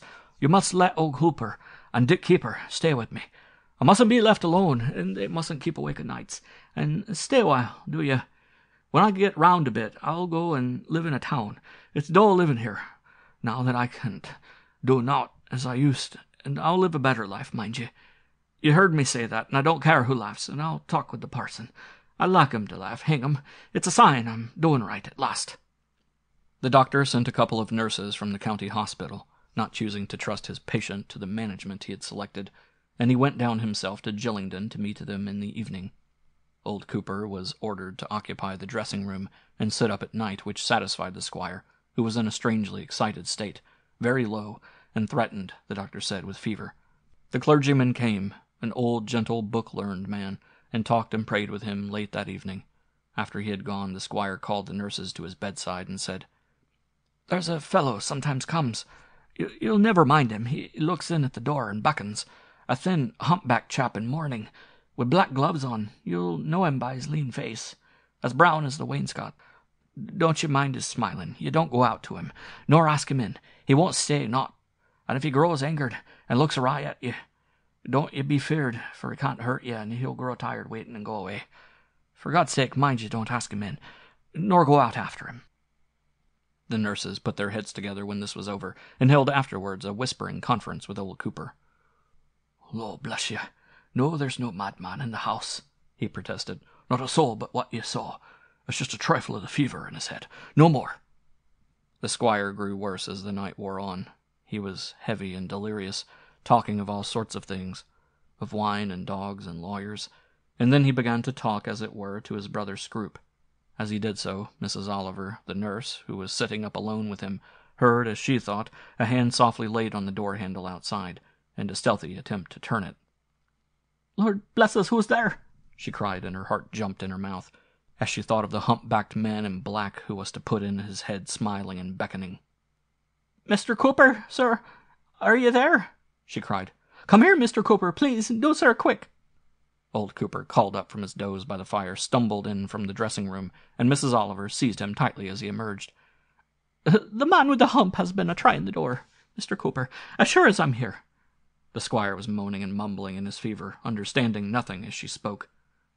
No, Mrs. Oliver, ma'am. It's impossible if there's no sich man in the house. What is Master Charlie saying?" "He's saying Scroop every minute, whatever he means by that. And, shh, listen, there's the handle again." And with a loud scream, she added, "Look at his head and neck in the door." And in her tremor, she strained old Cooper in an agonizing embrace. The candle was flaring, and there was a wavering shadow at the door that looked like the head of a man with a long neck and a longish, sharp nose, peeping in and drawing back. "Don't be a damn fool, ma'am," cried Cooper, very white, and shaking her with all his might. "It's only the candle, I tell you. Nothing in life but that, don't you see?" And he raised the light. "And I'm sure there was no one at the door, and I'll try if you'll let me go." The other nurse was asleep on a sofa, and Mrs. Oliver called her up in a panic for company as old Cooper opened the door. There was no one near it, but at the angle of the gallery was a shadow resembling that which he had seen in the room. He raised the candle a little, and it seemed to beckon with a long hand as the head drew back. "Shadow from the candle!" exclaimed Cooper aloud, resolved not to yield to Mrs. Oliver's panic, and candle in hand he walked to the corner. There was nothing. He could not forbear peeping down the long gallery from this point, and as he moved the light he saw precisely the same sort of shadow, a little further down, and as he advanced the same withdrawal and beckon. "Gammon," said he. "It is naught but the candle." And on he went, growing half angry and half frightened at the persistency with which this ugly shadow, a literal shadow he was sure it was, presented itself. As he drew near the point where it now appeared, it seemed to collect itself and nearly dissolve in the central panel of an old carved cabinet, which he was now approaching. In the center panel of this is a sort of boss carved into a wolf's head. The light fell oddly upon this, and the fugitive shadow seemed to be breaking up and rearranging itself as oddly. The eyeball gleamed with a point of reflected light, which glittered also upon the grinning mouth, and he saw the long, sharp nose of Scroop Marston, and his fierce eye, looking at him, he thought, with a steadfast meaning. Old Cooper stood gazing upon this sight, unable to move, till he saw the face and the figure that belonged to it begin gradually to emerge from the wood. At the same time he heard voices approaching rapidly up a side gallery, and Cooper, with a loud "Lord of mercy on us!" turned and ran back again, pursued by a sound that seemed to shake the old house like a mighty gust of wind. Into his master's room burst old Cooper, half wild with fear, and clapped the door and turned the key in a twinkling, looking as if he had been pursued by murderers. "Did you hear it?" whispered Cooper, now standing near the dressing-room door. They all listened. but not a sound from without disturbed the utter stillness of night. "God bless us. I doubt it's my old head that's gone crazy," exclaimed Cooper. He would tell them nothing but that he was himself an old fool, to be frightened by their talk, and that the rattle of a window or the dropping of a pen was enough to scare him now. And so he helped himself through that night with brandy, and sat up talking by his master's fire. The squire recovered slowly from his brain fever, but not perfectly. A very little thing, the doctor said, would suffice to upset him. He was not yet sufficiently strong to remove for change of scene and air, which were necessary for his complete restoration. Cooper slept in the dressing-room, and was now his only nightly attendant. The ways of the invalid were odd. He liked half sitting up in his bed to smoke his churchwarden o' nights, and made old Cooper smoke, for company, at the fireside. As the squire and his humble friend indulged in it, smoking in a taciturn pleasure, and it was not until the master of Gillingden had finished his third pipe that he essayed conversation, and when he did, the subject was not such as Cooper would have chosen. "I say, old Cooper, look in my face, and don't be afeard to speak out," said the squire, looking at him with a steady, cunning smile. "You know all this time as well as I do who's in the house. You needn't deny. Hey, Scroopin, my father." "Don't you be talking like that, Charlie," said old Cooper, rather sternly and frightened, after a long silence, still looking in his face, which did not change. "What's the good of shamming, Cooper? Scroop's took the hearing o' your right ear, you know he did. He's looking angry. He's nigh took my life with the fever, but he's not done with me yet, and he looks awful wicked. You saw him, you know you did." Cooper was awfully frightened, and the odd smile on the squire's lips frightened him still more. He dropped his pipe and stood gazing in silence at his master, and feeling as if he were in a dream. "If you think so, you should not be smiling like that," said Cooper grimly. "I'm tired, Cooper, and it's as well to smile as t'other thing, so I'll even smile while I can. You know what they mean to do with me. That's all I wanted to say. Now, lad, go on with your pipe. I'm going to sleep." So the squire turned over in his bed and lay down serenely with his head on the pillow. Old Cooper looked at him, and glanced at the door, and then half filled his tumbler with brandy and drank it off, and felt better, and got to his bed in the dressing-room. In the dead of night he was suddenly awakened by the squire, who was standing in his dressing-gown and slippers by his bed. "I've brought you a bit of present. I got the rents o' Hazelden yesterday, and you'll keep that for yourself. It's a fitty. And give t'other to Nellie Carwell tomorrow. I'll sleep the sounder, and I saw Scroop since. He's not such a bad un after all, old fellow. He's got a crape over his face, for I told him I couldn't bear it, and I'd do many a thing for him now. I never could stand shilly-shally. Good night, old Cooper." And the squire laid his trembling hand kindly on the old man's shoulder, and returned to his own room. "I don't half like how he is. Doctor don't come half often enough. I don't like that queer smile of his, and his hand was as cold as death. I hope in God his brain's not a-turning." With these reflections he turned to the pleasanter subject of his present, and at last fell asleep. In the morning, when he went into the squire's room, the squire had left his bed. "Never mind, he'll come back like a bad shilling," thought old Cooper, preparing the room as usual. But he did not return. Then began an uneasiness, succeeded by a panic, when it began to be plain that the squire was not in the house. What had become of him? None of his clothes but his dressing-gown and slippers were missing. Had he left the house, in his present sickly state, in that garb? And if so, could he be in his right senses? And was there a chance of his surviving a cold, damp night so passed in the open air? Tom Edwards was up to the house, and told them that walking a mile or so that morning at 4 o'clock, there being no moon, along with Farmer Noakes, who was driving his cart to market in the dark, 3 men walked in front of the horse, not 20 yards before them, all the way from near Gillingden Lodge to the burial ground, the gate of which was opened for them from within, and the 3 men entered, and the gate was shut. Tom Edwards thought they were gone in to make preparation for a funeral of some member of the Marston family, but the occurrence seemed to Cooper, who knew there was no such thing, horribly ominous. He now commenced a careful search, and at last bethought him of the lonely upper story and King Herod's chamber. He saw nothing changed there, but the closet door was shut, and, dark as was the morning, something like a large white knot sticking out over the door caught his eye. The door resisted his efforts to open it for a time. Some great weight forced it down against the floor. At length, however, it did yield a little, and a heavy crash, shaking the whole floor and sending an echo flying through all the silent corridors with a sound like receding laughter, half stunned him. When he pushed open the door, his master was lying dead upon the floor. His cravat was drawn halter-wise tight round his throat, and had done its work well. The body was cold, and had been long dead. In due course the coroner held his inquest, and the jury pronounced that the deceased Charles Marston had died by his own hand in a state of temporary insanity. But old Cooper had his own opinion about the squire's death, though his lips were sealed, and he never spoke about it. He went and lived for the residue of his days in York, where there are still people who remember him, a taciturn and surly old man who attended church regularly, and also drank a little, and was known to have saved some money. The White Cat of Drumgunniol. Anonymous in all the year round 1869-70. There is a famous story of a white cat with which we all become acquainted in the nursery. I'm going to tell a story of a white cat very different from the amiable and enchanted princess who took the disguise for a season. The white cat of which I speak was a more sinister animal. The traveller from Limerick toward Dublin, after passing the hills of Killaloe upon the left, as Keeper Mountain rises high in view, finds himself gradually hemmed in, up the right, by a range of lower hills. An undulating plain that dips gradually to a lower level than that of the road interposes, and some scattered hedgerows relieve its somewhat wild and melancholy character.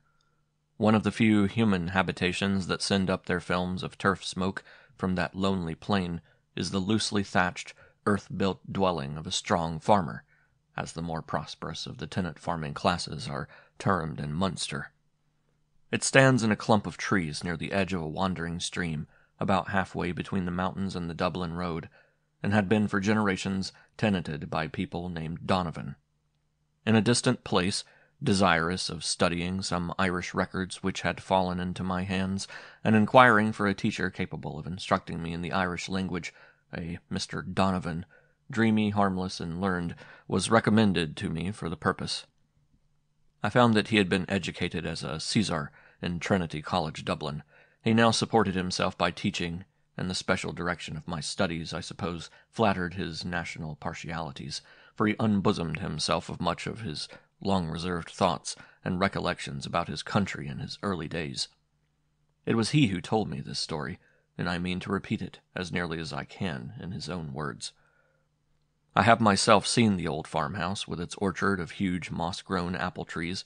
I have looked round on the peculiar landscape, the roofless, ivied tower, that 200 years before had afforded a refuge from raid and rapparee, and which still occupied its old place in the angle of the haggard. The bush-grown list that scarcely 150 steps away records the labors of a bygone race. The dark and towering outline of Old Keeper in the background, and the lonely range of firs and heath-clad hills that form a nearer barrier, with many a line of grey rock and clump of dwarf oak or birch. The pervading sense of loneliness made it a scene not unsuited for a wild and unearthly story. And I could quite fancy how, seen in the grey of a wintry morning, shrouded far and wide in snow, or in the melancholy glory of an autumnal sunset, or in the chill splendor of a moonlight night, it might have helped to tone a dreamy mind like honest Dan Donovan's to superstition and a proneness to the illusions of fancy. It is certain, however, that I never anywhere met with a more simple-minded creature, or one on whose good faith I could more entirely rely. When I was a boy, said he, living at home at Drumgunniol, I used to take my Goldsmith's Roman History in my hand and go down to my favorite seat, the flat stone, sheltered by a hawthorn tree beside the little lough, a large and deep pool, such as I have heard called a tarn in England. It lay in the gentle hollow of a field that is overhung toward the north by the old orchard, and being a deserted place, was favorable to my studious quietude. One day, reading here as usual, I wearied at last and began to look about me, thinking of the heroic scenes I had just been reading of. I was as wide awake as I am at this moment, and I saw a woman appear at the corner of the orchard and walk down the slope.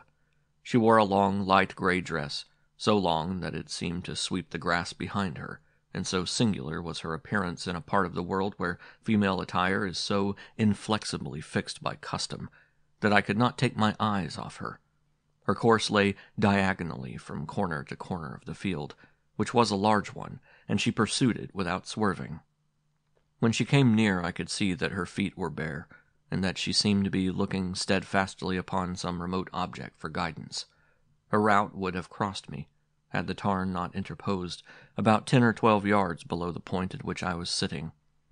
But instead of arresting her course at the margin of the lough, as I had expected, she went on without seeming conscious of its existence, and I saw her, as plainly as I see you, sir, walk across the surface of the water and pass, without seeming to see me, at about the distance I had calculated. I was ready to faint from sheer terror. I was only 13 years old then, and I remember every particular as if it had happened this hour. The figure passed through the gap at the far corner of the field, and there I lost sight of it. I had hardly strength to walk home, and was so nervous and ultimately so ill that for 3 weeks I was confined to the house, and could not bear to be alone for a moment. I never entered that field again, such was the horror with which from that moment every object in it was clothed. Even at this distance of time I should not like to pass through it. This apparition I connected with a mysterious event, and also with a singular liability, that has for nearly 8 years distinguished, or rather afflicted, our family. It is no fancy. Everybody in that part of the country knows all about it. Everybody connected with what I had seen with it. I will tell it all to you as well as I can. When I was about 14 years old, that is about a year after the sight I had seen in the lough field, we were one night expecting my father home from the fair of Killaloe. My mother sat up to welcome him home, and I with her, for I liked nothing better than such a vigil. My brothers and sisters and the farm servants, except the men who were driving home the cattle from the fair, were asleep in their beds. My mother and I were sitting in the chimney corner chatting together and watching my father's supper, which was kept hot over the fire. We knew that he would return before the men who were driving home the cattle, for he was riding, and told us that he would only wait to see them fairly on the road and then push homeward. At length we heard his voice and the knocking of his loaded whip at the door, and my mother let him in. I don't think I ever saw my father drunk, which is more than most men of my age, from the same part of the country, could say of theirs, but he could drink his glass of whiskey as well as another, and he usually came home from fair or market a little merry and mellow, and with a jolly flush in his cheeks. Tonight he looked sunken, pale, and sad. He entered with the saddle and bridle in his hand, and he dropped them against the wall near the door, and put his arm round his wife's neck, and kissed her kindly. "Welcome home, Michal," said she, kissing him heartily. "God bless you, Mavourneen," he answered, and hugged her again. He turned to see me, who was plucking him by the hand, jealous of his notice. I was little and light of my age, and he lifted me up in his arms and kissed me, and my arms being about his neck, he said to my mother, "Draw the bolt to Cushla." She did so, and setting me down very dejectedly, he walked to the fire and sat down on a stool, and stretched his feet toward the glowing turf, leaning with his hands on his knees. "Rouse up, McDarlin," said my mother, who was growing anxious, "and tell me, how did the cattle sell, and did everything go lucky at the fair, or is there anything wrong with the landlord, or what in the world is it that ails you, Mick Jewel?" "Nothing, Molly. The cows sold well, thank God, and there's nothing fell out between me and the landlord, and everything's the same way. There's no fault to find anywhere." "Well then, Mickey, since so it is, turn round to your hot supper and ate it, and tell us, is there anything new?" "I got my supper, Molly, on the way, and I can't eat a bit," he answered. "Got your supper on the way, and you knowin' 'twas waiting for you at home, and your wife sitting up and all?" cried my mother reproachfully. "You're taking a wrong meaning out of what I say," said my father. "There's something happened that leaves me that I can't eat a mouthful, and I'll not be dark with you, Molly, for maybe it ain't long I have to be here, and I'll tell you what it was. It's what I've seen, the White Cat." "The Lord between us and harm!" exclaimed my mother, in a moment as pale and as chapfallen as my father. And then, trying to rally with a laugh, she said, "Ha, 'tis only funning me you are. Sure, a white rabbit was snared Sunday last in Grady's wood, and Teague seen a big white rat in the haggard yesterday." "'Twas neither rat nor rabbit was in it. Don't you think but I'd know a rat or a rabbit from a big white cat with green eyes as big as halfpennies, and its back riz up like a bridge, trotting on about me, and ready, if I darst stop, to rub its sides against my shins, and maybe to make a jump and seize my throat, if that it's a cat at all, and not something worse." As he ended his description in a low tone, looking straight at the fire, my father drew his big hand across his forehead once or twice, his face being damp and shining with the moisture of fear, and he sighed, or rather groaned, heavily. My mother had relapsed into panic and was praying again in her fear. I, too, was terribly frightened, and on the point of crying, for I knew all about the white cat. Clapping my father on the shoulder by way of encouragement, my mother leaned over him, kissing him, and at last began to cry. He was wringing her hands in his, and seemed in great trouble. "There was nothing came into the house with me?" he asked, in a very low tone, turning to me. "There was nothing, father," I said, "but the saddle and bridle that was in your hand." "Nothing white came in the door with me?" he repeated. "Nothing at all," I answered. "So best," said my father, and making the sign of the cross, he began mumbling to himself, and I knew he was saying his prayers. Waiting for a while, to give him time for this exercise, my mother asked him where he first saw it. "When I was riding up to Bohereen," the Irish term meaning a little road such as leads up to a farmhouse, "I bethought to myself that the men was on the road with the cattle, and no one to look to the horse barn myself, so I thought I might as well leave him in the crooked field below, and I took him there, he being cool and not a hair turned, for I rode him aisy all the way. It was when I turned, after letting him go, the saddle and bridle being in my hand, that I saw it pushing out over the long grass in the side of the path, and it walked across it, in front of me, and then back again, before me the same way, and sometimes at one side and then at another, looking at me with them shining eyes, and I conceited I heard it growling as it kept beside me, as close as you ever see, till I came up the door here, and knocked and called as you heard me."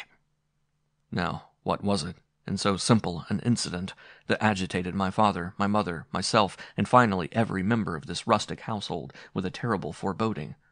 It was this, that we, one and all, believed that my father had received, in thus encountering the white cat, a warning of his approaching death. The omen had never failed hitherto. It did not fail now. In a week after my father took the fever that was going, and before a month he was dead. My honest friend Dan Donovan paused here. I could perceive that he was praying, for his lips were busy, and I concluded that it was for the repose of that departed soul. In a little while he resumed. "It is 80 years now since that omen first attached to my family. 80 years? Aye, is it?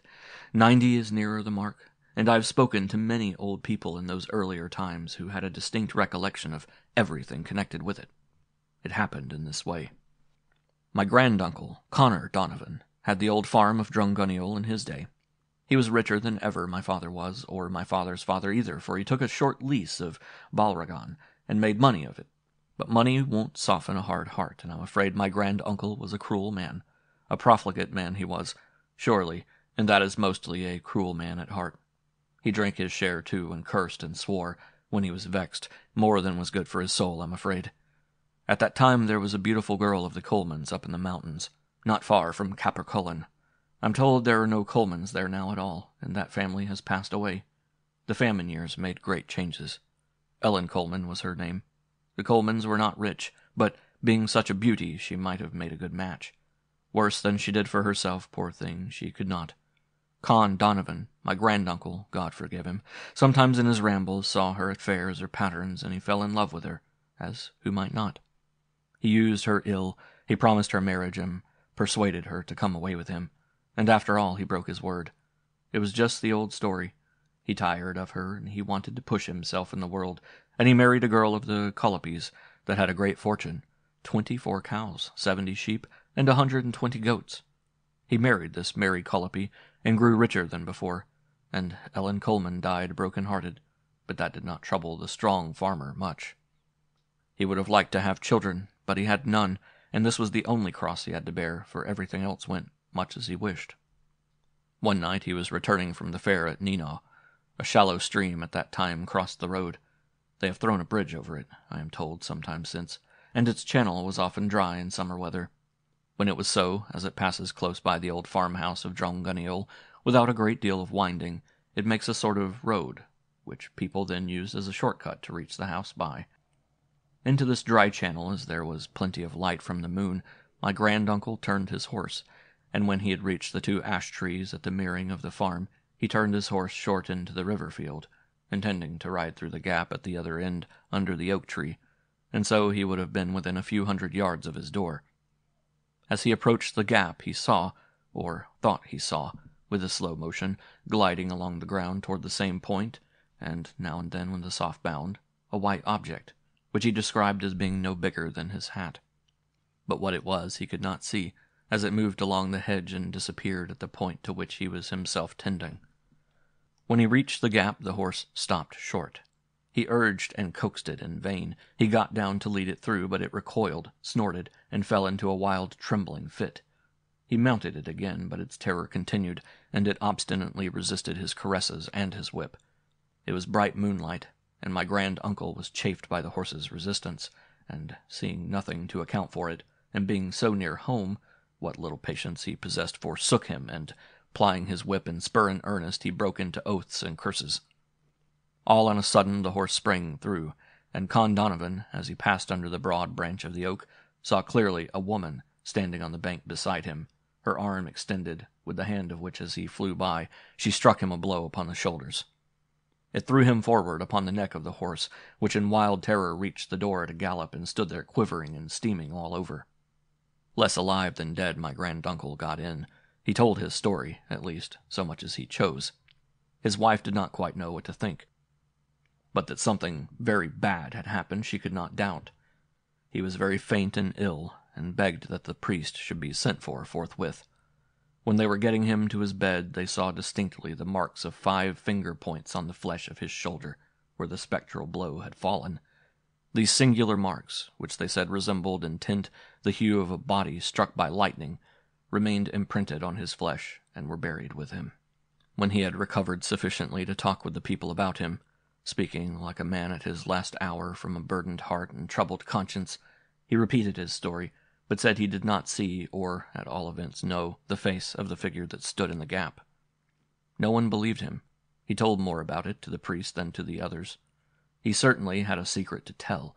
He might as well have divulged it frankly, for the neighbors all knew well enough that it was the face of dead Ellen Coleman that he had seen. From that moment my granduncle never raised his head. He was a scared, silent, broken-spirited man. It was early summer then, and at the fall of the leaf in the same year, he died. Of course there was a wake, such as beseemed a strong farmer so rich as he. For some reason the arrangements of this ceremonial were a little different from the usual routine.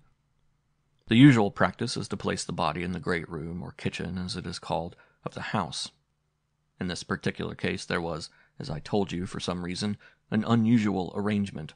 The body was placed in a small room that opened upon the greater one. The door of this during the wake stood open. There were candles about the bed, and pipes and tobacco on the table, and stools for such guests as chose to enter, the door standing open for their reception. The body, having been laid out, was left alone in this smaller room during the preparations for the wake. After nightfall, one of the women, approaching the bed to get a chair which she had left near it, rushed from the room with a scream, and, having recovered her speech at the further end of the kitchen, and surrounded by a gaping audience, she said at last, "May I never sin if his face bain't riz up against the back of the bed, and he's staring down to the door, with eyes as big as pewter plates, that it'd be shining in the moon." "Arra, woman, is it cracked you are?" said one of the farm boys, as they are termed, being men of any age you please. "Och, Molly, don't be talking, woman. 'Tis what you can say to thee going into the dark room out of the light. Why didn't you take a candle in your fingers, you old madame?" said one of her female companions. "Candle or no candle, I seen it," insisted Molly. "And what's more, I could a'most take my oath I seen his arm, too, stretching out of the bed along the floor, 3 times as long as it should be to take hold of me by the foot." "Nonsense, you fool! What did he want o' your foot?" exclaimed one scornfully. "Give me a candle, some of yez, in the name of God," said old Sal Doolin, that was straight and lean, and a woman that could pray like a priest almost. "Give her a candle," agreed all. But whatever they might say, there wasn't one among them that did not look pale and stern enough as they followed Mrs. Doolin, who was praying as fast as her lips could patter, and leading the van with a tallow candle held like a taper in her fingers. The door was half open as the panic-stricken girl had left it, and holding the candle on high, the better to examine the room, she made a step or so into it. If my granduncle's hand had been stretched along the floor in the unnatural way described, he had drawn it back again under the sheet that covered him. And tall Mrs. Doolin was in no danger of tripping over his arm as she entered, but she had not gone more than a step or two with her candle aloft when, with a drowning face, she suddenly stopped short, staring at the bed which was now fully in view. "Lord bless us, Mrs. Doolin, ma'am, come back," said the woman next to her, who had fast hold of her dress, or her coat as they called it, and drawing her backwards with a frightened pluck, while a general recoil among her followers betokened the alarm which her hesitation had inspired. "Wisht will yez," said the leader peremptorily. "I can't hear my own ears with the noise you're making. Which of yez let the cat in here, and whose cat is it?" she asked, peering suspiciously at a white cat that was sitting on the breast of the corpse. "Put it away, will yez?" she resumed with horror at the profanation. "Many a corpse his eyes stretched and crossed in the bed. The likes of that I never seen yet. The man of the house, with a brute bast like that mounted on him, like a phoca. Lord forgive me for naming the like in this room. Drive it away, some of yez. Out of that this minute, I'll tell you." Each repeated the order, but no one seemed inclined to execute it. They were crossing themselves and whispering their conjectures and misgivings as to the nature of the beast, which was no cat of that house, nor one that they had ever seen before. On a sudden, the white cat placed itself on the pillow over the head of the body, and having from that place glared for a time at them over the features of the corpse, it crept softly along the body towards them, growling low and fiercely as it drew near. Out of the room they bounced in dreadful confusion, shutting the door fast after them, and not for a good while did the hardiest venture to peep in again. The white cat was sitting in its old place on the dead man's breast, but this time it crept quietly down the side of the bed, and disappeared under it, the sheet which was spread like a coverlet, and hung down nearly to the floor, concealing it from view. Praying, crossing themselves, and not forgetting a sprinkling of holy water, they peeped, and finally searched, poking spades, wattles, pitchforks, and such implements under the bed. But the cat was not to be found, and they concluded that it had made its escape among their feet as they stood near the threshold. So they secured the door carefully, with hasp and padlock, but when the door was opened next morning they found the white cat sitting, as if it had never been disturbed, upon the breast of the dead man. Again occurred very nearly the same scene with the like result, only that some said they saw the cat afterwards lurking under a big box in a corner of the outer room where my granduncle kept his leases and papers, and his prayer book and beads. Mrs. Doolin heard it growling at her heels wherever she went, and although she could not see it, she could hear it spring on the back of her chair when she sat down and growl in her ear, so that she would bounce up with a scream and a prayer, fancying that it was on the point of taking her by the throat. And the priest's boy, looking round the corner, under the branches of the old orchard, saw a white cat sitting under the little window of the room where my granduncle was laid out, and looking up at the 4 small panes of glass as a cat will watch a bird. The end of it was that the cat was found on the corpse again, when the room was visited, and do what they might, whenever the body was left alone, the cat was found again, in the same ill-omened contiguity with the dead man, and this continued, to the scandal and fear of the neighborhood, until the door was opened finally for the wake. My granduncle being dead, and, with all due solemnities, buried, I have done with him, but not quite yet with the white cat.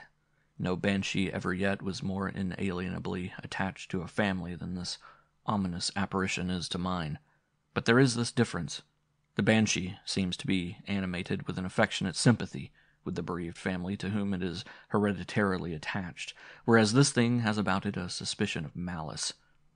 It is the messenger simply of death, and its taking the shape of a cat, the coldest, and they say the most vindictive of brutes, is indicative of the spirit of its visit.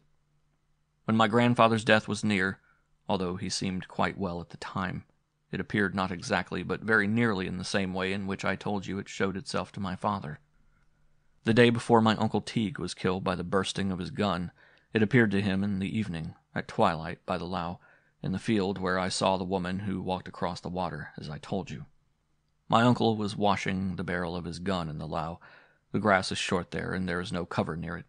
He did not know how it approached, but the first he saw of it, the white cat was walking close round his feet in the twilight, with an angry twist of its tail, and a green glare in its eyes, and do what he would, it continued walking round and round him, in larger or smaller circles, till he reached the orchard, and there he lost it.